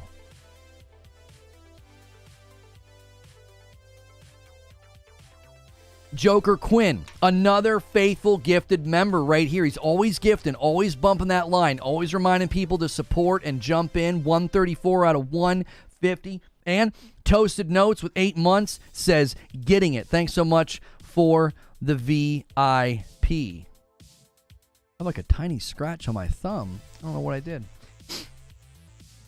So, we got completely sidetracked there. So, I don't even remember what we were talking about. We were talking game length. We were talking platinum. We were talking time to platinum. Oh, we were talking about how easy it is to pad out platinum with just a couple of numbers. Just a couple of numbers. Like, all you got to do is say, yeah, you want to platinum this game? You know, we're going to add a couple of numbers to every single requirement, and how that isn't content. Niz Ra with 5 months says the membership gifts are on fire. Thank you so much for being here. I appreciate that so much, man. Skeletor says it's collector's level 16 and is worrying about a $20 million car. Oops, wrong place. I was like, what is that about? Javier Cotto with the 50 bomb. Absolutely insane. That's the Death Star. That one almost never pops out. He's throwing down the gauntlet. He says, you want to go toe-to-toe with me, Ghost in the Garage Gaming? I'm Javier Cotto, and I bring the heat. He just dropped a 50 bomb on chat. That's going to take over for a while. That is going to take over for a while. Let me give you guys a recap because chat will be virtually unusable while this is happening. So the recap of the opening show monologue is that we have learned from somebody who has their hands on the game right now. Spider-Man 2 is in the wild. Reviews will drop on October the 16th. That's 4 days before the release of the game. They're going to have multiple weeks with the game. And this guy, he confirmed with Insider Gaming. That it took him 30 hours to platinum Spider-Man 2. And many people were saying that seems short. But on further inspection and comparison, this is right on par for what so many other games are doing. They're trimming down right now. They're not doing these big bloated games. Roughly 17 to like 20 hours for the campaign, and then go all the way up to 30 to platinum. And so I compared it to Uncharted 4, God of War Ragnarok, Horizon Forbidden West, Ghost of Tsushima, Ratchet and Clank, Final Fantasy 16. We compared it to Spider-Man 1. We compared it to Arkham Knight, Gotham Knights. Spider-Man 2 is landing in a healthy spot amongst all of its peer games. Even we looked at Redfall and Starfield to basically show that you cannot measure a game's value, you cannot measure a game's quality purely by the length of the campaign. That is just not, I don't think, a helpful way to do it. So, thank you guys so much for being here. That's a quick recap. And we've been kind of debating game length, platinum, quality, value, price. Assassin's Creed Mirage is obviously a game that might get invoked in the discussion about this because many people are saying, look, that, AC Mirage is it's a smaller game. It's going to be 20-hour campaign, 30-hour completion. That sounds very similar to Spider-Man 2, and AC Mirage is only $50, right? Javier has done 105 memberships by himself, a true GOAT. I mean, if he's actually trying to have a battle with Ghost in the Garage Gaming, I actually think Ghost in the Garage Gaming could win. I do. I think Ghost is letting him have it. Ghost is being a gentleman. He's like, we got to have a talk show, all right? We got to have a talk show. I actually follow Ghost on Twitter. He's a nice guy. I really like him. He gets in the mix too, man. He gets in the debates. He mixes it up out there. I appreciate it. Eugene says, I'll get more hours out of a shorter, higher quality, more polished, finely tuned game than I will out of a long game because I'll replay that finely tuned game multiple times. Man, that's such an interesting perspective. So imagine you play a game that takes you, like, think about Assassin's Creed Valhalla. Getting that game all the way to the edge, just beating the campaign itself is like 61 hours. And then you get all the way to the edge, and it's like 140 friggin' something hours, right? You're not going to redo that. So compare that to a game like, let's use AC Mirage, right? Ghost in the Garage of 6 months says, I'm tapping out. Good job, Cotto. I told you, I know Ghost. He's a good dude. He's like, no, I'm tapping out. We're taking over. He's like, that's enough. He's like, that's enough. Oh, man. The one day, somebody was going back and forth with Javier Cotto. I didn't think it was going to stop. Like, we couldn't even talk. It was unbelievable. It was like a wrestling match. It was like a freaking wrestling match. It was awesome. But you might actually get more. Well, maybe not more. You might actually get more enjoyment out of a game like AC Mirage that you do that at 30 and then you replay it again, you rerun it. Because you're like, well, it's smaller, it's more consumable. So what are you going to do? Well, I'm going to play that again, and I'm going to go non-lethal. I'm going to go stealth. Whatever. I don't know if you can go, you can't go non-lethal, but you know what I'm saying, right? You could get more out of it at a different engagement rate. Like, so 60 hours to do like Mirage twice, but you might experience it in a better way than feeling like, man, I got so worn out by Valhalla. I went the distance with it, and I finally got it done. It was Javier and Grinder. It was. I think it was Javier and Casual Grinder. Yeah. What was the month where somebody lost by like 2 or 3? Silver Subaru with 32 months and a VIP. Thank you so much. Yeah, it was in July. Javier Cotto had 213 and Casual Grinder had 215. So Grinder beat him by 2. Beat him by 2. And the next month, Javier was like, not this month. It was really funny. I usually spend way more time in a game than necessary. In Legacy, Hogwarts Legacy, How to Long to Beat says 67 hours for completionist. I've already spent 68 hours in the game and I'm nowhere near completionist. Yeah, my wife put like 62 hours into Hogwarts Legacy, and she didn't. She gave up on some of the completionist stuff.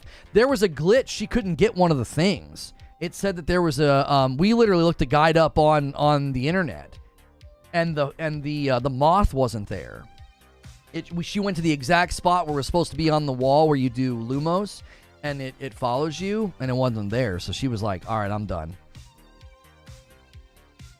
I'm getting close to 100 hours in the Resident Evil 4 remake, and I haven't touched DLC, and VR is still coming. That's awesome. Yeah, guys, make sure and say thank you to Javier Cotto and Ghosts in the Garage Gaming. These guys are powerhouses of generosity. They really take care of y'all. They really, really do. We've got some big goals this month that are definitely attainable with guys like this. A 2-spot from my man Wooly. Titanfall 2 over Far Cry 6. Enough said. I get what you're saying, Wooly. In context, this is what Wooly is saying. Titanfall 2, one of the only complaints I think anybody ever said was that it was short. Far Cry 6 is long, but I think Titanfall 2 to this date is probably the single greatest first-person shooter campaign I've ever played. It's like perfect. It's this dense, packed, just awesome experience. And I think when you play a game like that, and then you go play another game that's like super long, it has an effect. You know, it has an effect. All right, you guys got the member count. You got it to 2,300. You did it. You really, really pushed. So, Fright Night for October, if we hit 3,000, we will do a scary game every Friday night in honor of October. My wife and I will play a scary game every Friday night. Fright Night. So, you guys put a nice big dent in that today. Thank you very much.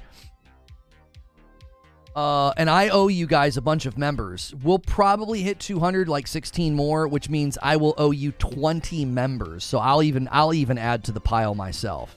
It's a joint effort. We're all in this together, and I add my own members to the pile as well. Titanfall 2 was awesome. Why do they sandwich it in October? That's like a Shakespearean tragedy, what they did to Titanfall 2. Like, we always look back and we're like, my gosh, what a betrayal. I knew it was you, Fredo. You broke my heart. It's like, frickin' poor Titanfall 2, you know? Okay, there we go. All right, No coffee orders yet. Just a quick reminder, we got this last week. Light Roast is back. If you've never tried Reforge Roast, make sure and try that as well. A bunch of you that ordered yesterday, we already printed out your orders. So just a reminder, this is basically us. This is not some sponsor. This is mine. It's my property. It's in my house. My wife and kiddos ship it to you with like cute little hand-drawn thank you notes. We really appreciate you guys supporting it. We upgraded to like the tear top resealable bags, high quality bags. There's a light roast and a dark roast. There's a best of both worlds bundle. So if you're a coffee drinker and you've never tried coffee with balanced acidity, at least try it one time. You'll be hooked. A lot of people tried it once and now it's all they buy. So appreciate everybody who regularly buys that coffee. We tend to print and ship very quickly. A lot of the places you order coffee from on the internet, it's going to take 10 to 14 days to hit your doorstep. Our turnaround time is closer to like 5 days, like 5 business days, and it's on your doorstep. We live in a great hub too. Like our city is great to ship out of. Was it betrayal or hubris? Why not both? Like it was hubris to think that they could stand toe to toe with those giants, and it was a betrayal of their own property. It was both, you know? The history of Titanfall would have been dramatically different if they would have just had some basic, just good sense. It just seems, it just didn't even seem sensible to do what they did. I bought the first bag as a favor to Lono, says Zubair. I bought the next 100 as a favor to me. Javier Cotto! He's like, I'm not done yet. We need 16 more. How about 20? And he bumps it all the way to 204. Absolutely insane. What a banner day here at Reforge Gaming. If you got a gifted membership, be sure to say thank you to Javier Cotto and Ghost in the Garage Gaming. They went absolutely massive today. I think the record on the channel is like 600 gifteds in a day or something insane. And you guys are setting with what feels like another record. I don't know if we've ever done it that fast. You guys went crazy. Did Feed get one? We've been trying to get Feed. Feed has supported this channel for a very, very long time. We always make sure to take care of him. He lost his account and had to start over with a new account. His name shows up as Mark Miller, I believe. So we're trying to make sure he gets one as well. I don't know if he got one. You can also pay it forward. If you got a gifted and you're like, I didn't need that, I could have bought my own membership, you can pay it forward and gift a single membership. I love when 204 people get memberships. It's great when a bunch of you pay it forward. There's tons of people here right now that can't afford a membership and they wish that they could. And when you pay that forward, it's great. I'm going to be paying it forward myself with 20. I'll do that in the premiere later. That's another opportunity for you guys to get a membership to the channel and enjoy all the extra content. Excuse me. How long is the Spider-Man 2 campaign? Somewhere between 17 and 20 hours. The guy that beat it in 17 hours admitted that he played fast. So I would say the average gamer, it's going to take him about 20 hours to beat the campaign. You're going to wander. You're going to linger. You're going to explore. You're going to get distracted.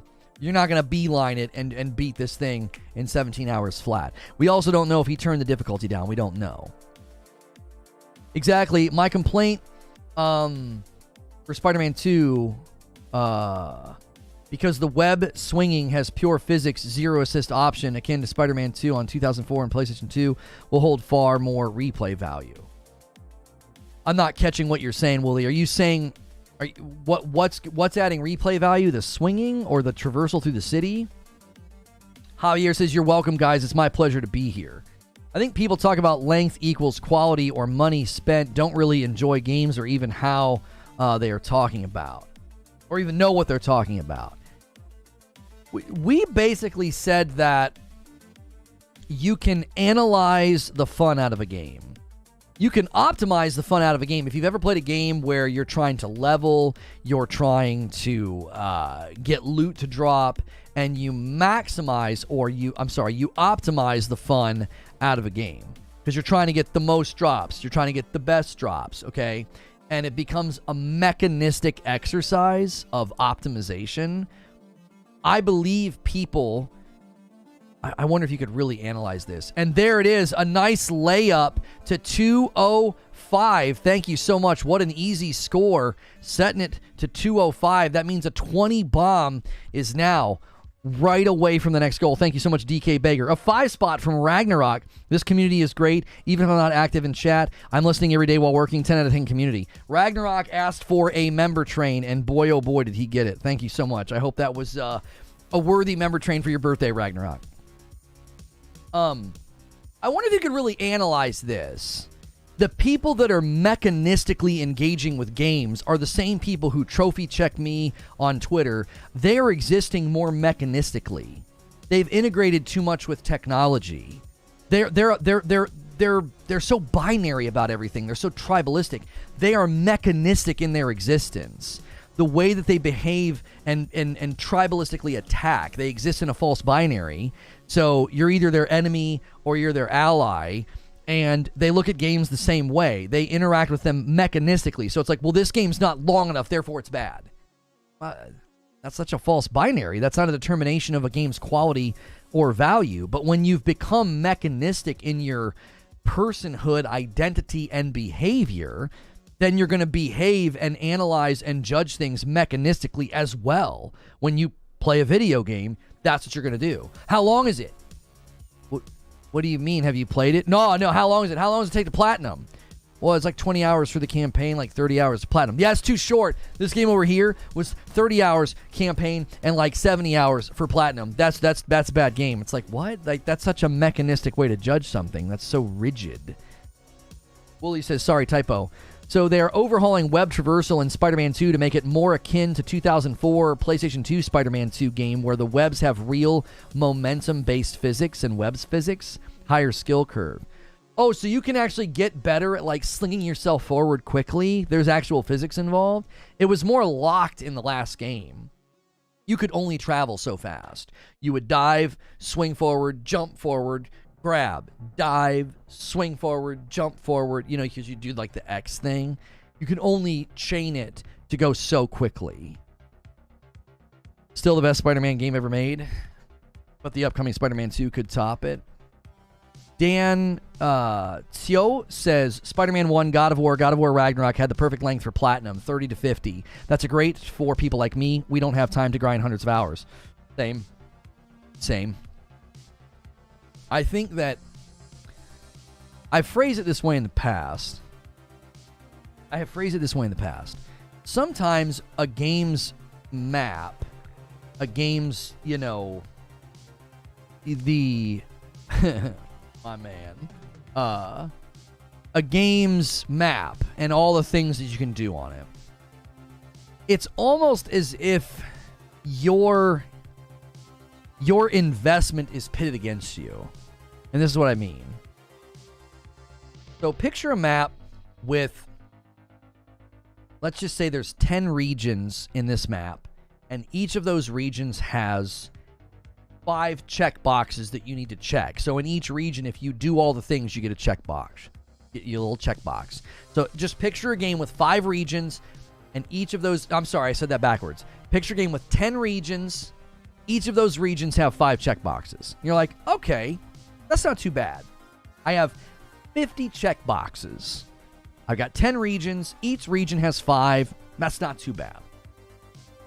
So as you start doing it, you start slowly seeing the map clear, and you see checks, and you see color changes or whatever, right? So you're doing that. Now I want you to picture that same game with the 10 regions. Yeah, Spider-Man 1 kind of worked that way. So I want you to picture the same game, and there's 10 regions, but instead of 5 check boxes in each region, there's 20. So maybe you take the time to do one region. You get all 20 check boxes in that region, and then you look at the map and you think, 9 more times? Your investment in the first one, it almost feels pitted against you because you like seeing it, you liked doing it, but now it seems almost insurmountable. It seems Sisyphusian. It's like, I don't want to do this. This is too repetitious. There's too much. Basically, Horizon. Yeah, I don't think I would ever complete the map in a game like Horizon. There's just too much stuff. I would admit that Horizon Forbidden West did do a little bit of map bloat and map puke. It's a stylization choice. It's a game genre choice. And when I see it, I don't do it. I'm like, I'm not doing all that. Are you freaking kidding me? I really dislike you right now. I have that stupid song stuck in my head from when you said we're all in this together. What game are you talking about? I'm sorry, what song are you talking about?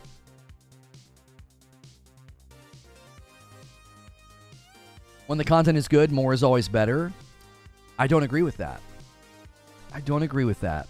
Because when the content is good, more is always better. I believe that axiom is too simplistic, and here's why.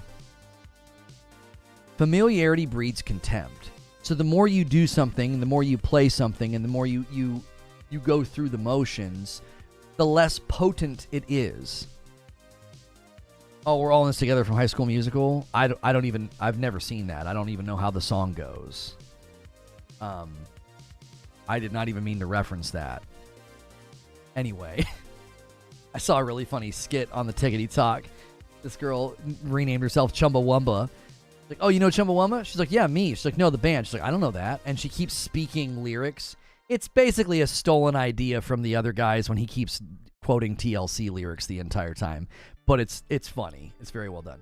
Anyway, I've never heard that song. So, back to what I was saying. I don't think just because the content's good that you automatically want more of it. Let's take one of my absolute favorite things in Ghost of Tsushima is the duels.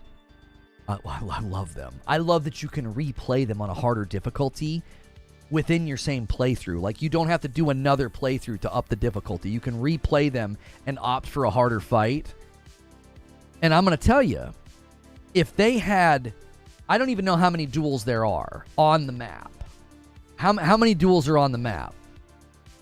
Ghost of Tsushima, how many duels? What's the total number? I was going to say 20. It's 25. I actually think I was going to guess 25. Dadgummit. That would have been so on the nose if I would have guessed that. I didn't guess it. I looked it up. Okay, 25. That's perfect where I was going to go with this. Skatinator with 11 months.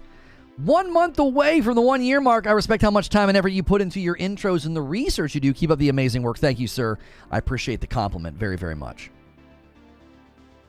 25 duels felt like a dozen.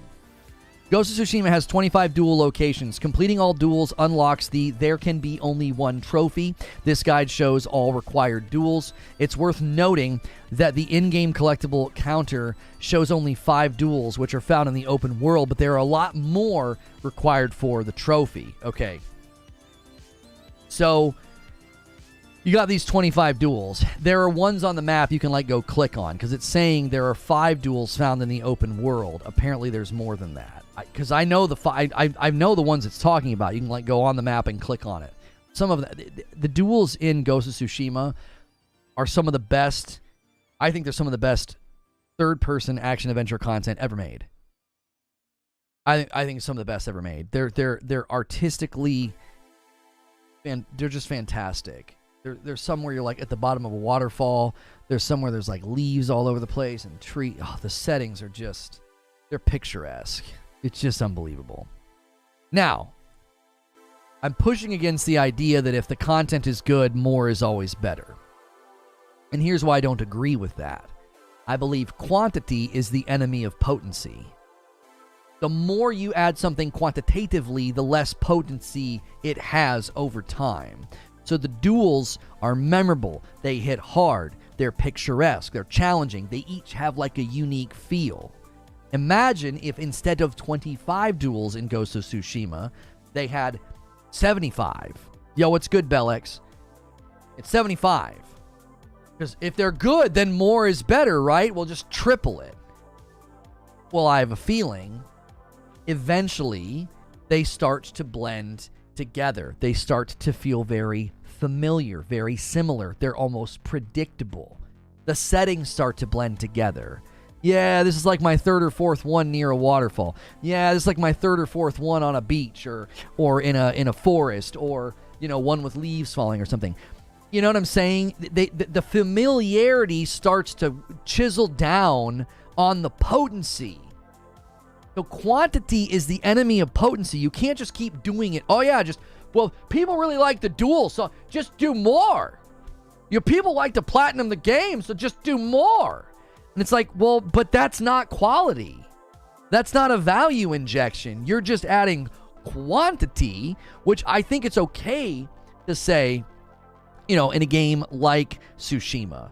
Well, this is really fun. Let's put a bunch of these on the map. The bamboo challenges, or following the fox to the shrine. In Spider-Man, there's going to be things that you do, I don't know, 45 times across the map.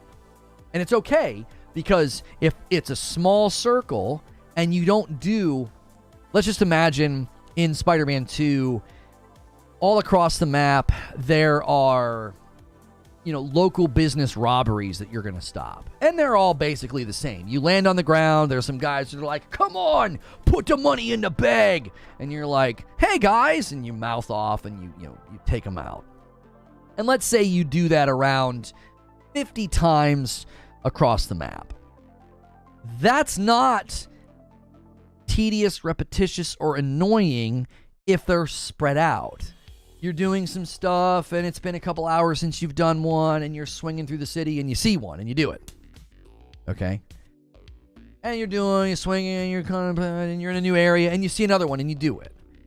That's almost like, think of that as like seasoning, like little sprinkles of seasoning in the game. Now, if you wait and all of a sudden you're like, oh man, I got to do all these robbery stops, and you do like 50 of them back to back to back to back to back to back to back to back to back. Well, now you're going to say, oh my gosh, if I have to stop another robbery, I'm going to lose my mind. Well, what you've done is you've taken it and you've turned it into an exercise of tedium. It's the same thing. Back, and you're like, well, I've just, my 39th robbery.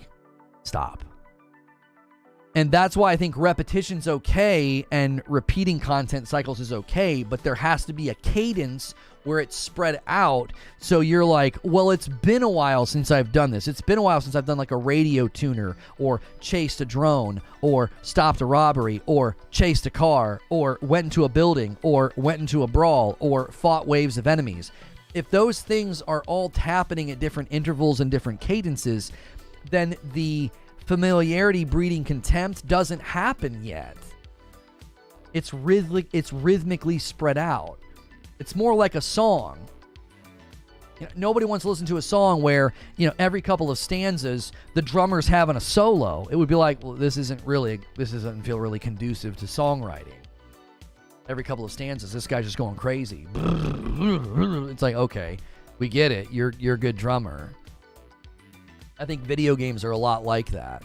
Video games are a lot like the formation of a song, the writing of a song. And if you don't space those things out, you're going to start to get really tired of it very, very quickly. This is why you can't take the axiom of, oh, well, if the content's good, more of it's better. Well, not necessarily.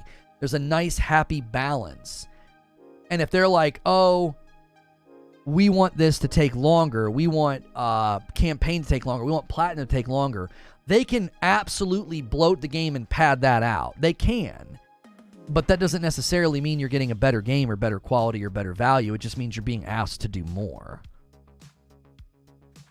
If you leave stuff that's supposed to be enjoyed bit by bit as divergent activities within the main game, and you have a list of chores after you're done, that's on you. Bear says, I'm feeling very attacked right now and I don't appreciate it.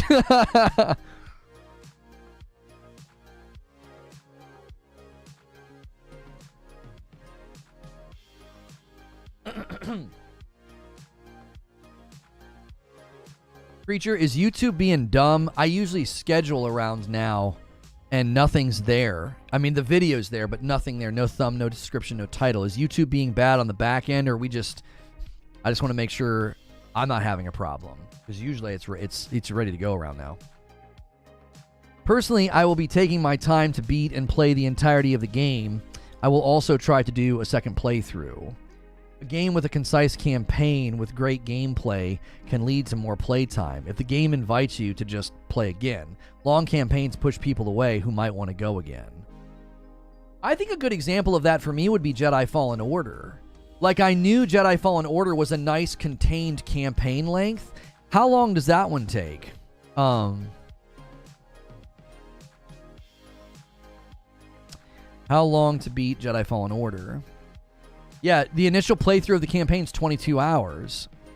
And if you want to do like 100%, hang on. It's roughly 17 hours for the main story. If you do the main and sides, it's 22. Completionist is 31. That's perfect. That's just like Spider-Man. You know what I mean? That's so much just like Spider-Man 2. That's what we're hearing about Spider-Man 2. That's almost identical to Spider-Man 2. Now, Jedi Survivor's completionist is a little bit longer. Its campaign is showing here at 20 hours, but the completionist run is 54. So they padded that out a little bit. You know what I mean? Is there a website where you can see the official times for the campaign? The best site to use is howlongtobeat.com. That's what I used this morning for my monologue.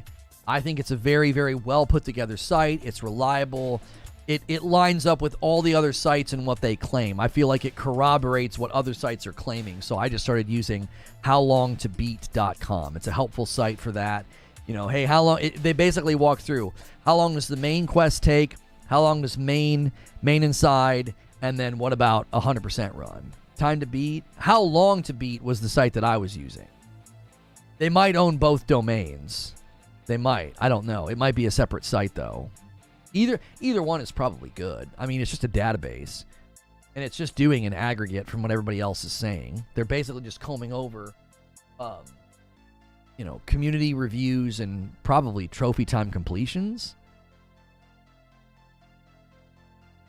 No way I'm typing that in my URL. Took me 10 hours to beat the first frog on Jedi. yeah, there you go. It really depends, you know. Couldn't shout out to games that pause your game clock if you're idle for too long. Oh yeah, I didn't know there were games that did that. That's cool. I mean, yeah, if you're wanting like a pure record and like you get up and walk away for 20 minutes or something, that'll obviously pad your numbers. I don't have time for that. I put in like an hour to an hour and a half a night and then I turn it off. Like because of my, my personal life, it's like I can't play like I used to. You know what I mean? When I was single or when we didn't have kids, I could take a Saturday and just play all day. Wife would be at work. I'd prop my feet and just slam out 8 hours in a game. 8 hours in a game? Good golly. That'll take me 2 weeks now with my schedule. It will.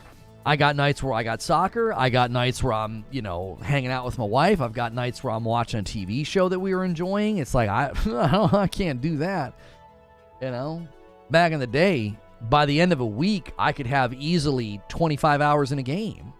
Because I could do a couple hours a night, 2 to 3 hours a night, or 2 to 3 hours when my wife was at work, and then I'd slam out on a day where my day is off and she's at work, I'd slam out 6 to 8 hours without breaking a sweat.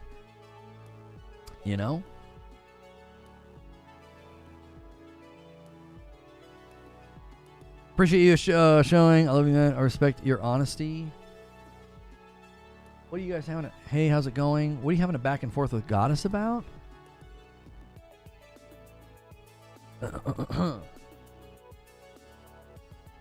This guy says, here you go again, counting trash games on PC as a value. The choice on 4,000 games on each generation of PlayStation is largely sufficient. Who are you interacting with? You're interacting with someone named Raul. So is Raul saying, is he basically saying PC is superior? I'm saying people are distributed in over 2,000 games on PC. I'm curious what the debate is about. Do I miss playing games like that? I mean, there are parts of that time that I do miss, but I think everybody's different, right? And I've evolved as a gamer, so I'm not slamming out long play sessions of Call of Duty or Borderlands or even Destiny. That was kind of a lot of my gaming experiences. I got 1,500 hours in Destiny just on the PlayStation. That's insane because that wasn't even my main console. My main console for Destiny was the Xbox. So now I feel like I enjoy games in a more, I don't want to say healthy, because it's healthier for me. So this, I'm not trying to indict anybody. Like, if you play more than me, I'm not saying you're playing in an unhealthy way. I feel like I engage in a more healthy way now for me and where I am in my life. Because I want to spend time with my kids. Like, you know what I'm saying? Like, I'll come down while they're kind of getting ready for bed, and I'll turn the game on, and I'll play for 30 or 40 minutes. I go upstairs, I put them to bed, right? This is after we've had dinner, we've gone on a walk, we've practiced soccer in the backyard, we've gone to soccer practice, we've played a board game together.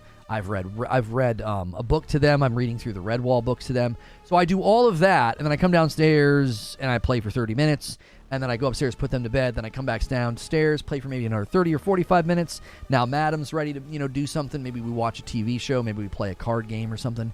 So for me, that's like healthier. It's like it's additive to my life.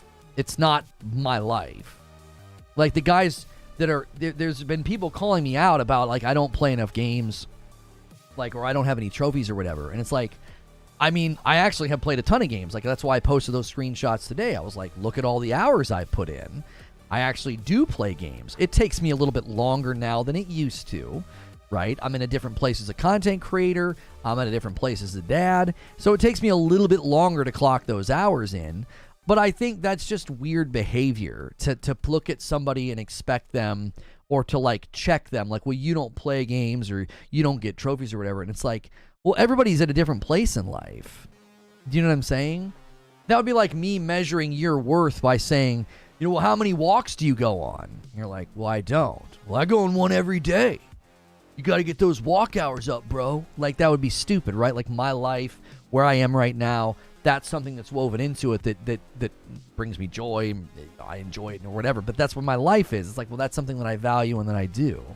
How many soccer games are you coaching? How many soccer games are you going to in a week? You're like, none. And then me using that as like a measurement to judge you is just odd, because it's like, well, that's something I'm doing and that's something that I value. So I don't necessarily miss it. Because I think it's healthier for me now. It's more of an additive thing. It's more of a, only one walk, you're worthless. Yeah, somebody who's like running for miles a day or riding a bike for miles a day, they're like, oh, one walk, you're a joke. It's like, you can always find something that you're doing more than another person. And if you use that as a measurement of judgments to make yourself feel superior, then that's just a sign of an inferiority complex. Like, you're taking some arbitrary measurement and you're like, well, I do this more than you, therefore, I'm better than you or whatever. And it's like, well, you're just self-reporting. That's an inferiority complex. So there's not a part of me that thinks, man, I wish I could play more. I wish I could put in more hours. Sometimes I think it would be nice to be able to play games and finish games on stream, because then we'd have all that content. But it's just not what the brand is cemented in.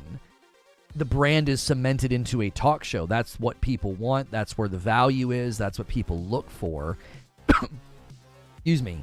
And because of that, that's just not something I get to do. And there's always a twinge of like, it'd be really fun to do certain playthroughs. I've always wanted to do a lethal playthrough of Ghost of Tsushima with the black and white filter on. That's just something that I'd love to do. That's just not conducive to what we do here. It's not conducive to the content flow. It's not conducive to the brand, the identity of what we do and what people want.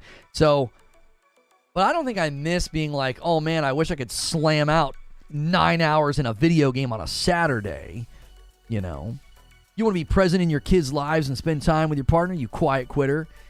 Well, Creature will tell you, as my producer, he'll tell you that there are lots of things that I don't do and we don't do because I refuse to burn the candle at both ends and miss this season in my kid's life. You know what I mean? I'm not going to miss a soccer game or, family swim, or I'm not going to miss when my daughter was doing ballet, right? Like a ballet recital or something like that. I'm not going to miss those things, because I just refuse. It's like, so I'm not going to play lots of video games. I don't have time. I play as much as I possibly can. I chisel away at games that I'm enjoying, and you know, and then I move on to something else. Like I beat Jedi Survivor, and it's like, well, now I'm playing Phantom Liberty, you know, and I'm hoping to beat Phantom Liberty, and then maybe move through the entire game of Cyberpunk, and then I'll probably put that on pause when Spider-Man 2 comes out, and I'll definitely beat Spider-Man 2. You know, I might even go for a completionist run on Spider-Man 2. I've never really done that before. You know, if it only takes 30 hours and I've already got 20 hours in the game, you know, I'll see how my mood is. I'll see how I'm feeling. Tell you this, I'm constantly advising him that he should be an absentee father, but this hard-headed effort just won't listen. Hey, can I get a thumb for members? Because I've scheduled the premiere. I need the thumb. I need the thumb to have that thing redirect. I can't schedule without it. Yeah, that's funny. He's not being serious. I mean, he is, but he isn't. He is, but he isn't. I kind of started to feel like I'm not the most important person. I'm starting to feel like I'm not the most important person in your life. No, sorry, you're not, Zuby. I'm kind of sad. Like tonight's last soccer practice, right? I'm kind of sad. I'm gonna miss it. I'm gonna miss them. They're such good kids, good players. It's been really fun. Thank you for the stream. Yeah, no problem. Nope, no thumb. Go play with your kids. No. We got work to do. We got to debrief because that PlayStation Portal, it's a PlayStation Day. My premiere is going to go live in about 30 minutes. We're all going to go watch it together. I'm going to gift a bunch of members that I owe you, and we're going to check out the PlayStation Portal. And I told you so. It's a victory lap upload because it's doing well, and I told people that it would. And I don't blame you. I don't normally start playing until after my girls are in bed. It's just so difficult, man. So much of your day is wound up in stuff that they're doing. You know, just every little thing. You know, my parents are coming into town this week. So last night we're cleaning the house, you know, and we're vacuuming and we're, you know, putting toys away. And I blinked and I was like, "Oh my gosh, it's bedtime." You know what I mean? Isn't every day a PlayStation day? Well, it depends on who is hating me in the moment, Solemn. Some people will say he never talks PlayStation. All he does is bash Xbox. I always find that to be interesting. That one's fun. And then there's here comes this PlayStation pony, you know, chilling for PlayStation. So it's the day of the week, right? Day of the week, you know, how upset they are, how unhappy they are in their life. They'll just kind of grab one of those. Guy never talks PlayStation. I'll do like 7 shows in a row. And they'll be like, well, yeah, he's just out here chilling for PlayStation. I'll finally circle back to Xbox. Oh, this guy does his bash Xbox. It's like, I waited 20 days to talk about Starfield. I took like a 20-day break. Here he goes again. It's all this guy does. Like, there's this weird inverse of time dilation that happens, right? It's like it's like the inverse of time dilation. It's like, it's been 20 days since he's talked about this. That's all he talks about. It's like, all right. Whatever you say, bro. Whatever you say. I can't say when my child was a baby, I raised my kid. My significant other poured themselves into a game and a guild. Our child grew up, and my significant other missed so much. I can tell you they regret it heavily. Yeah, I refuse to do that. I refuse. I love the first game of Spider-Man and Miles Morales. Me and my 4-year-old son will enjoy. He replaced everything except for the god-awful Mary Jane missions. Yeah, I've been curious if my son would be wanting to play Spider-Man 2 2-player because they put out the co-pilot feature so you can like basically play a game on 2 controllers. So I've been kind of curious to see if he would enjoy that. We're working our way through It Takes Two right now, and that has been really, really fun. That's been really, really fun. So I'm gonna see what he decides, what he wants to do when we're done with It Takes Two. We're really enjoying that game. That game's been a lot of fun. I promise Wave 1 was small to gauge interest, while not overproduced, easy to sell out. I got 2 pre-ordered, so I'm interested, but I'm betting it's self-imposed shortages. I don't know if it's self-imposed shortages or this is how much we think we can sell, and they did it in a day. And so now it's time for Wave 2, which is exactly how you do a rollout of an accessory. I address all that in the video, so you have to wait and see what I say in the video. PS Portal sales debrief. And we'll debrief with members too. So if you guys want to discuss that with me, you're going to need to be a member. That is extra content. That's not the show that you're in right now. That is not the show that you're in right now. I know there has been some criticism about how we handle members and membership content. I think it's hilarious that people who create a fourth of the content that I do want to criticize me for doing members-only content. I find that to be hysterical. I do more talk shows and more uploads than they do. I do more in a week than they do in a month. And then I also do extra shows for members. So I always find it funny to watch people who have a fourth of my production criticizing the fact that I do members and members-only content. So maybe you could do members-only content if you weren't lazy and made more content. But, you know, I'm not telling you how to run your channel. Just making a fair judgment, that's all. I enjoyed the Mary Jane missions. They're not bad in my opinion. I'm doing It Takes Two with one of my kiddos. Such a great game. It is so fun. It's such a great game. It's so good. It's so excellent. Like, every time I've replayed it, I played with Hilly, I played with Madam, and now I'm playing with my son. Every time, I'm like, I get why this game won Game of the Year. It's amazing. So much. I'm always struck. Every time I've played it, I'm like, it's not over yet. There's more. We're in the plant. No, we just finished the plant section, and we're now in the music section.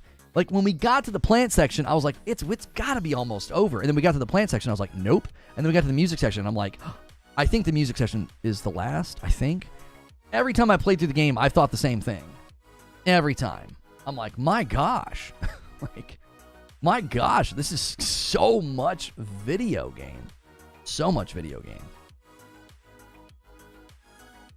The MJ missions were so incredibly boring. Hey, let's leave creators on a 4-year decline alone. They need something to talk about.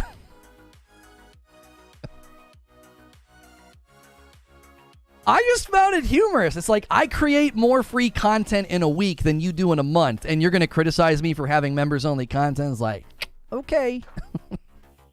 All right. Tubbs Gaming jumps in with a Member Plus. Thank you so much, Tubbs. And at a Member Plus, you get access to everything that we do Monday through Thursday. Everything. The only thing we do extra beyond that is we do one VIP stream a week. That's it. But you get into the writer's room, the debrief. You get into streams with my wife on Friday night. So thank you so much for selecting Member Plus. I greatly appreciate that. I thought It Takes Two was a little long. We enjoyed it, but we both thought it was too long. The only reason I don't agree with that, Eugene, is because every section is so different, it kind of refreshes itself. You're like, okay, now we have a whole new mechanic to deal with. You know, the plant section, whole new mechanics. Right? And then the song section, the music section, whole new mechanics. Like, it's always kind of refreshing itself. That's why I don't mind how long it is. I really, really like it. What's the point of having members and not doing separate shows just for your members?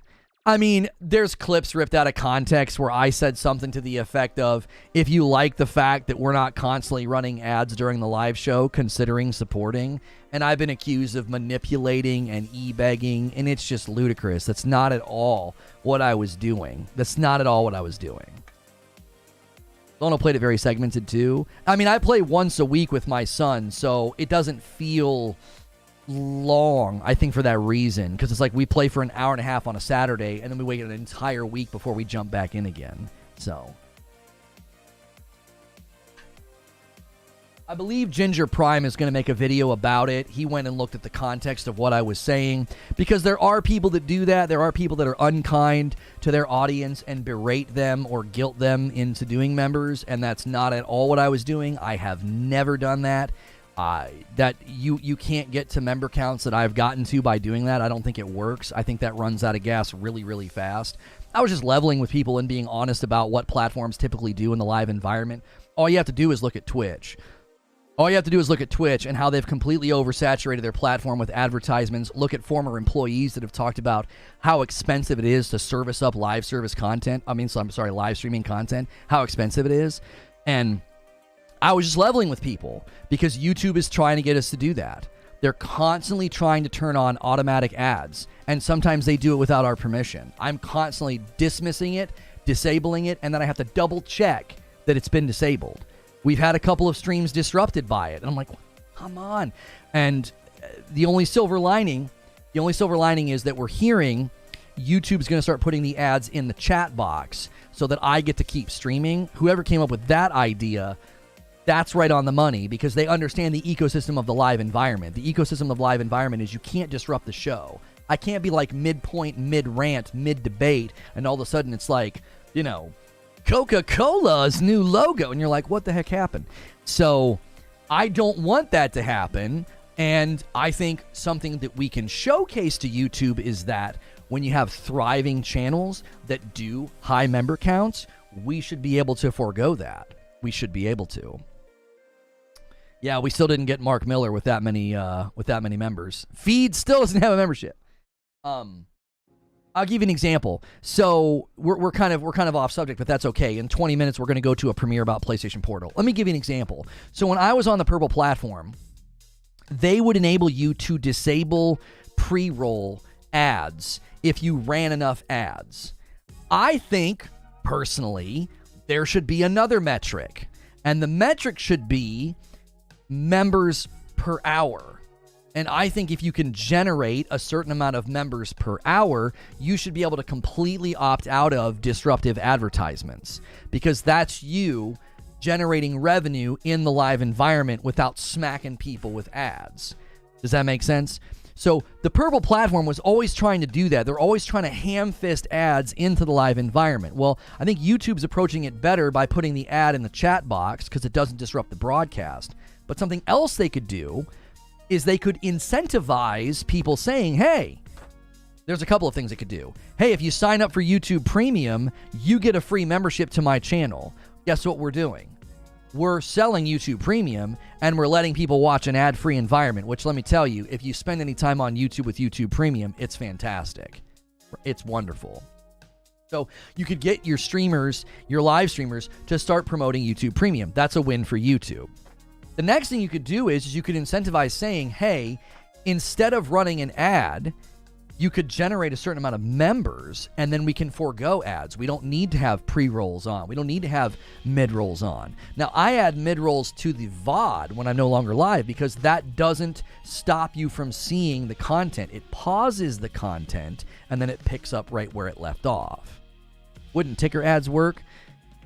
I think the problem with ticker ads is I don't think advertising companies and marketing companies like them as much. I think they like the quick full screen or like the bumper or the banner ads. I think ticker ads are easy to ignore, which is why, because I would say the same thing, Donnie. It'd be amazing if I could right now click, run an ad, and it just put it down here, and I could just keep talking. That would be amazing, because then I'm doing the thing YouTube values, but I'm not disrupting the show. Do you see? And so I was just having a frank conversation with my audience.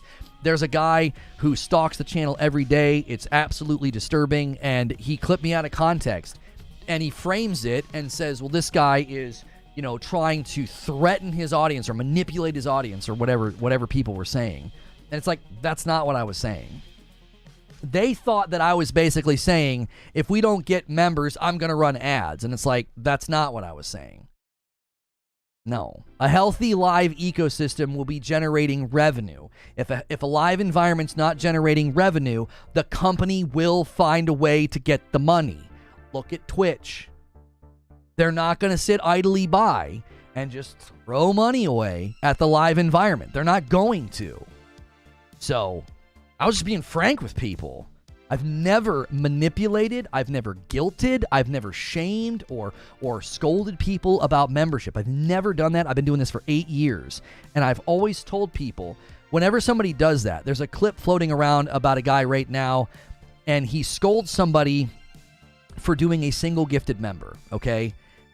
And everybody's clipping it and calling him a piece of scum and a piece of trash. You have to understand that that's what he wants. He's doing that because he knows that will go viral. This has happened many, many times before. Many, many times before now, people have done that. They intentionally get toxic, they scold their audience, they complain about not getting enough or whatever, and then it goes viral. It's like it's by design. They're like basically taking advantage of the hubris and the self-righteousness of social media, because people are like, this is unconscionable. And it's like, well, you'd never watch him to begin with. Like, your judgment of him is kind of pointless, isn't it? They're trying to make it look like you're asking for money. That's exactly right. Yo, what's good, Brooklyn Breed? Yeah, 200 members today. Yeah. Somebody did a super chat and said it was their birthday and they wanted a member train. So Ghost in the Garage Gaming and Javier Cotto obliged. They obliged. They actually tried to say you were claiming if a channel was underperforming, YouTube would force ad on the channels. No, that's not what I was saying. I was saying that could become a reality because that's what happened on Twitch. They weren't generating enough revenue in the live environment to offset costs of live streams. So what did they start doing? They oversaturated their platform with ads. And we have it on good authority from a former Twitch employee that it's so expensive to service live streams, they lose money on the big streamers.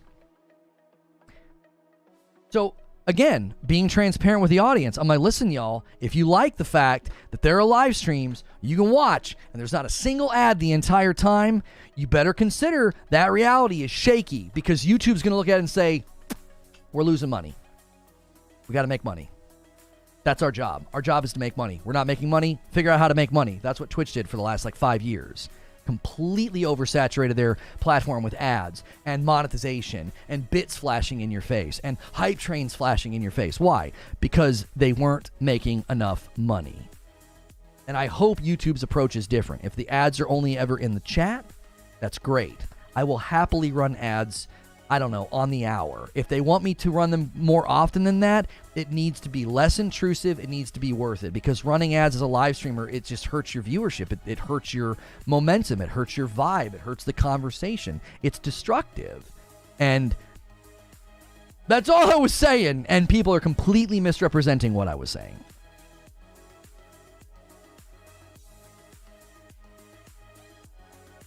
Karma's a real thing. Some content creators are learning the hard way. They should just stick to reviews or whatever else they grew their channel on, especially if they're a much larger channel. I mean, I think salt shakers, that's what I call them. I think salt shakers make content that gets quick results. But I've always said this. The short game will give you short gains, and the long game will give you long gains. And I've always played the long game.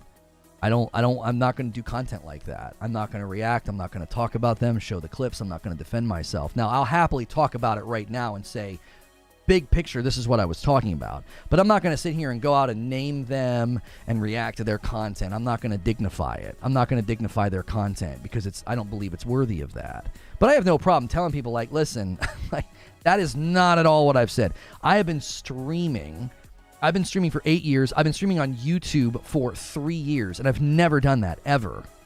That is not what I was doing in that clip. You have too much of a conscience to guilt people into buying a membership. Right, like I've always said, if you can, I've said probably thousands of times, like if you cannot afford a membership, we appreciate that you're here. Hit like, hit subscribe. The more you engage, the more likely you'll get a gifted membership. I myself gift hundreds of members every single month. That's part of what this is. It's like, I owe you guys 40 members right now. No. Yeah, I owe you 40 members. Printing Snail, I have no desire to talk about that. So, if you're here and you got a gifted member, if you're here and you're waiting on a gifted member, or you're here and you can't afford a membership, like, you're here and that's what counts. Like hitting like, hitting subscribe, talking in the chat, lurking, all those things support the channel. To stream for 8 years and to one time get transparent and say, hey guys, YouTube's really trying to get us to run ads automatically in streams. And I really hope they don't do it on their own, because that's what Purple started doing. And the thing that I love that I could do on Purple is I could go check a box that said members don't see ads. I loved that setting, because it was like, You will never see an ad on my channel if you're a member. I did that for 5 years. Well, not for 5 years. I did it for 2 years.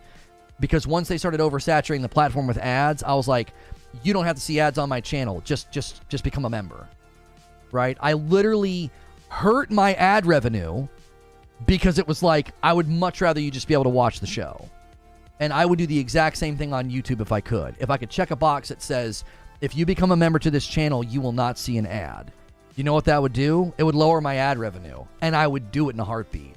Because I would say, that matters more to me. Having that interaction, having that value transmission to the people that are directly supporting me, that's way more important to me than ad revenue. And I think because I think about things differently, and because I have a different business approach to this, I just get more transparent, and people are self-reporting because that's how they think about the industry. They think about the industry in a money-centric, how much can I make from the audience? And because they think like that, but they would never admit it, they project that onto me, and they make presumptions about what I'm saying. They make presumptions about what I was arguing. So I don't ever take it personally, Silent Merc. I don't ever take it personally. I don't. I've never taken the attacks personally. It's always evidence of a problem in the person, not in me. Like, there's a line between criticism and debate and attacking somebody. And the minute you're attacking somebody, you're just self-reporting about your own issues and your own problems. Because that's how people keep couching it. They're like, he's soft, he can't take criticism, he can't take debate. No, I do that every day. I debate and take criticism from people all the time. They'll try to tear apart my argument. Longtime members do it all the time. They constantly disagree with me. That's not the same as name calling. That's not the same as mocking or false framing or misrepresenting or slandering or defaming. And that's where I think people's brains are just kind of broken on the subject. It's like they equate attacking a person, calling them names, slandering and defaming them and misframing them. They think that's criticism. They think they're doing something intellectual. And it's like, no, that's just extended adolescent behavior. That you're not criticizing my argument. You're not engaging with the argument. You're just name calling. I have no desire to interact with that. I don't interact with it here in the chat. I banned a guy the other day. We've banned people for name calling other people in the chat. We had a guy who was a hardcore Sony fan, and he was just ripping into people in the chat, and we banned him. It's like, you're not having a discussion. You're just attacking people. I don't let people like that hang out here. Even if they don't attack me, if they just attack people in chat. I've walked at least 3 Sony guys out the door for that. I've walked out probably more Xbox guys for that, but I probably have been more critical of Xbox over the years, so I've amassed more people that do that. They come in, get angry, and they start lashing out at chat or at me, and we have to walk them to the door. It's like, man, that's not conducive to conversation. And you'll notice that the last couple of times we've touched on things that might get contentious or might get like nasty, the toxicity levels have been a lot lower. Why? Well, there's a community that left, and I'm glad they did, because I don't want them here. They're not welcome, and I don't like them. They're not what you all are. They're not people that are wanting to have a conversation and a good faith debate. So, if you've been afforded a membership and you're like, man, this is great, and then you start to maybe hear things or see things, just know our outlook on membership has always been the same. It gets you into additive, extra content. And if you can't do a membership, you're still going to get a live show every day, sometimes 2. Like when AC Mirage releases, we'll do 2 live streams. We'll do a talk show, and then we'll do AC Mirage. But you're either getting 2 live shows or you're getting a live show and an upload. And then the members get the stuff that comes after that. So that's every day, Monday through Friday. Every day, Monday through Friday, is a live show and an upload, or a live show and a live show. So you're either getting 2 live shows or you're getting a live show and upload every single day, Monday through Friday. And then I take the weekends off to spend time with my family. So anytime your membership lapses, or maybe you don't have a membership, or you're like, dude, I've fallen on some hard times, I can't have mine. That is totally fine. The gifted members will likely take care of you, and if they don't, no sweat. You'll get back in when the time is right. And you are missing out on content, but it's extra additive content. It's not the main offer. It's not the main show. And it's also the content that is more expendable. If I run out of time in a day, or I've got to go do something early, or I got to bail because like maybe I've got relatives in town or something, that's the content that's on the chopping block. Not the free content, but the content that's on the chopping block is the stuff that happens later in the day.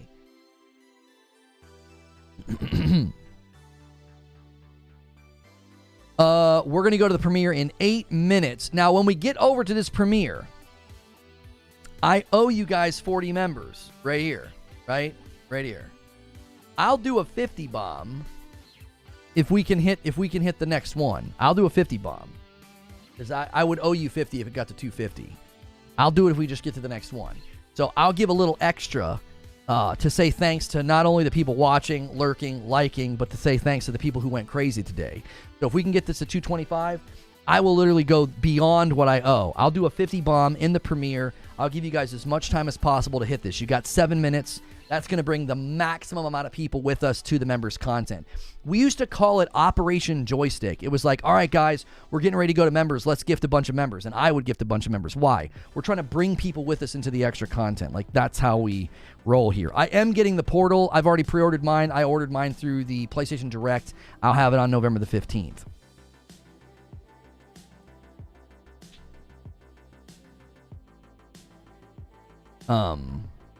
Yeah, what's this guy been saying? He's been kind of chiseling away at people all day today. I don't buy anything day one. It's stupid.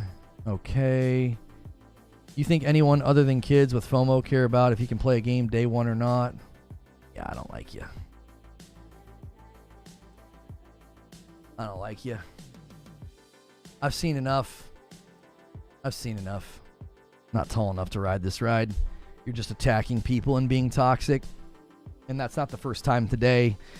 If you get a response like that from Zubair, then it's probably time to walk you to the door. DK Baker with a member. Outsider with a single gifted. And RPG with a single gifted. Taking us to 209. They said, all right, come on, guys. Let's usher in this 50 bomb. Let's get as many people as we can in the door. You got 6 minutes. Rip Bozo. That's like the third or fourth time he's been like, I feel like when guys are doing that, they're just trying to upset people. Like, I don't think he genuinely thinks that. Only children and idiots who fall into FOMO buy games day one. What? Do you look at the day one sales of games? That's so many people. Patrick Q with a gifted member taking us to 210. Thank you so much, Patrick Q. Like, he's literally saying that. It's inflammatory. It's like, I'm going to try to upset people. I'm going to try to make people angry. It's like, that you're not welcome here. That's not conducive to dialogue. You're just insulting people. Like, that's... You can say, for you personally, you don't do that, right? Ruin the potential of the name Raul. Yeah, I'd rather somebody like that not get a chance to come into members-only content because he's just going to bring the stink over there.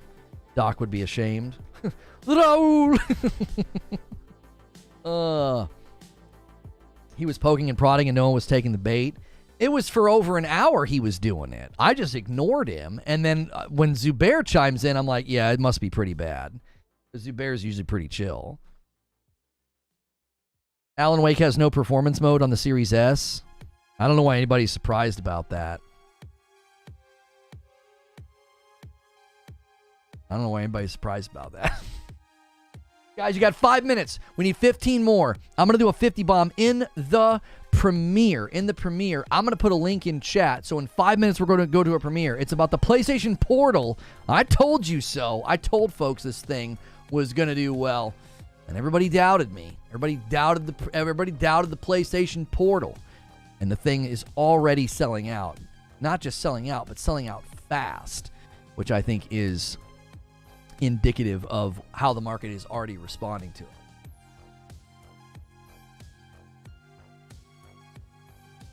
He gave the Cryptarch in D2 a bad rep. When you whisper to the void, does it whisper back? Okay, hang on. Let me get my thumbnail ready for my tweet. Okay. Go.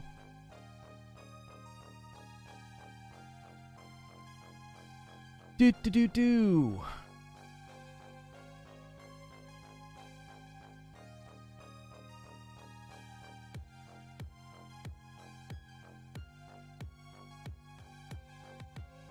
PlayStation 5. Okay. All right, I'll post a link in chat, and redirect will also take you over there. I'll give you guys a little bit of time in the premiere to get this remaining 15. Like I said, I'm going to drop a 50 bomb. I'm going to go beyond what I owe, because right now I only owe 40 members, okay? If we hit 225, I'll do 50. I'll go extra. I'll just hit that 50 bomb. I'll just drop it on chat in the premiere. We honestly just need 3 people right now to quickly do 3 5 bombs, just real quick. And we did I paste the right link in that? I did. Okay. I was like, oh my gosh, there it is. Zachary Guy says, "Come on, guys, we can do this." He gifts 1. Let me go to the announcements room in the Discord. Tell everybody where we are going. You guys got 2 minutes. 2 minutes.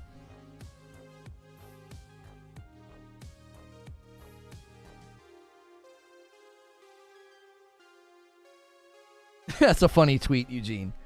That's a funny tweet.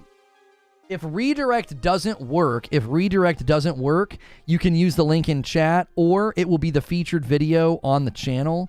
So you can always just come back to the channel and refresh. And when the premiere is over, we will be hanging out with members. When the premiere is over, we will be hanging out with members. Javier Cotto. Spider-Man is for children. That's a meme. He's joking. Javier Cotto setting up a possible 10-bomb dunker at 215 out of 225. We'll see if anybody takes it. Cotto with the freaking MVP of the day, taking the crown. This guy's absolutely crazy.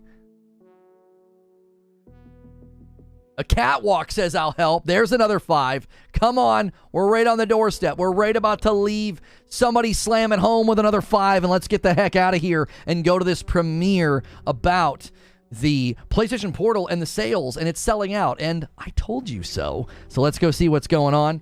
And I'm going to drop a 50 bomb in this premiere. I let you guys go all the way to the buzzer. That's why I do it in the premiere. It's so that we maximize the time that you have to pay it forward. So we're going to have 275 total members today once I do it. Game length was leaked. It was. All right, I'm going to spam the link in chat. There's the link. We still need 5 more. You can do it in the premiere. I'll see you guys over there.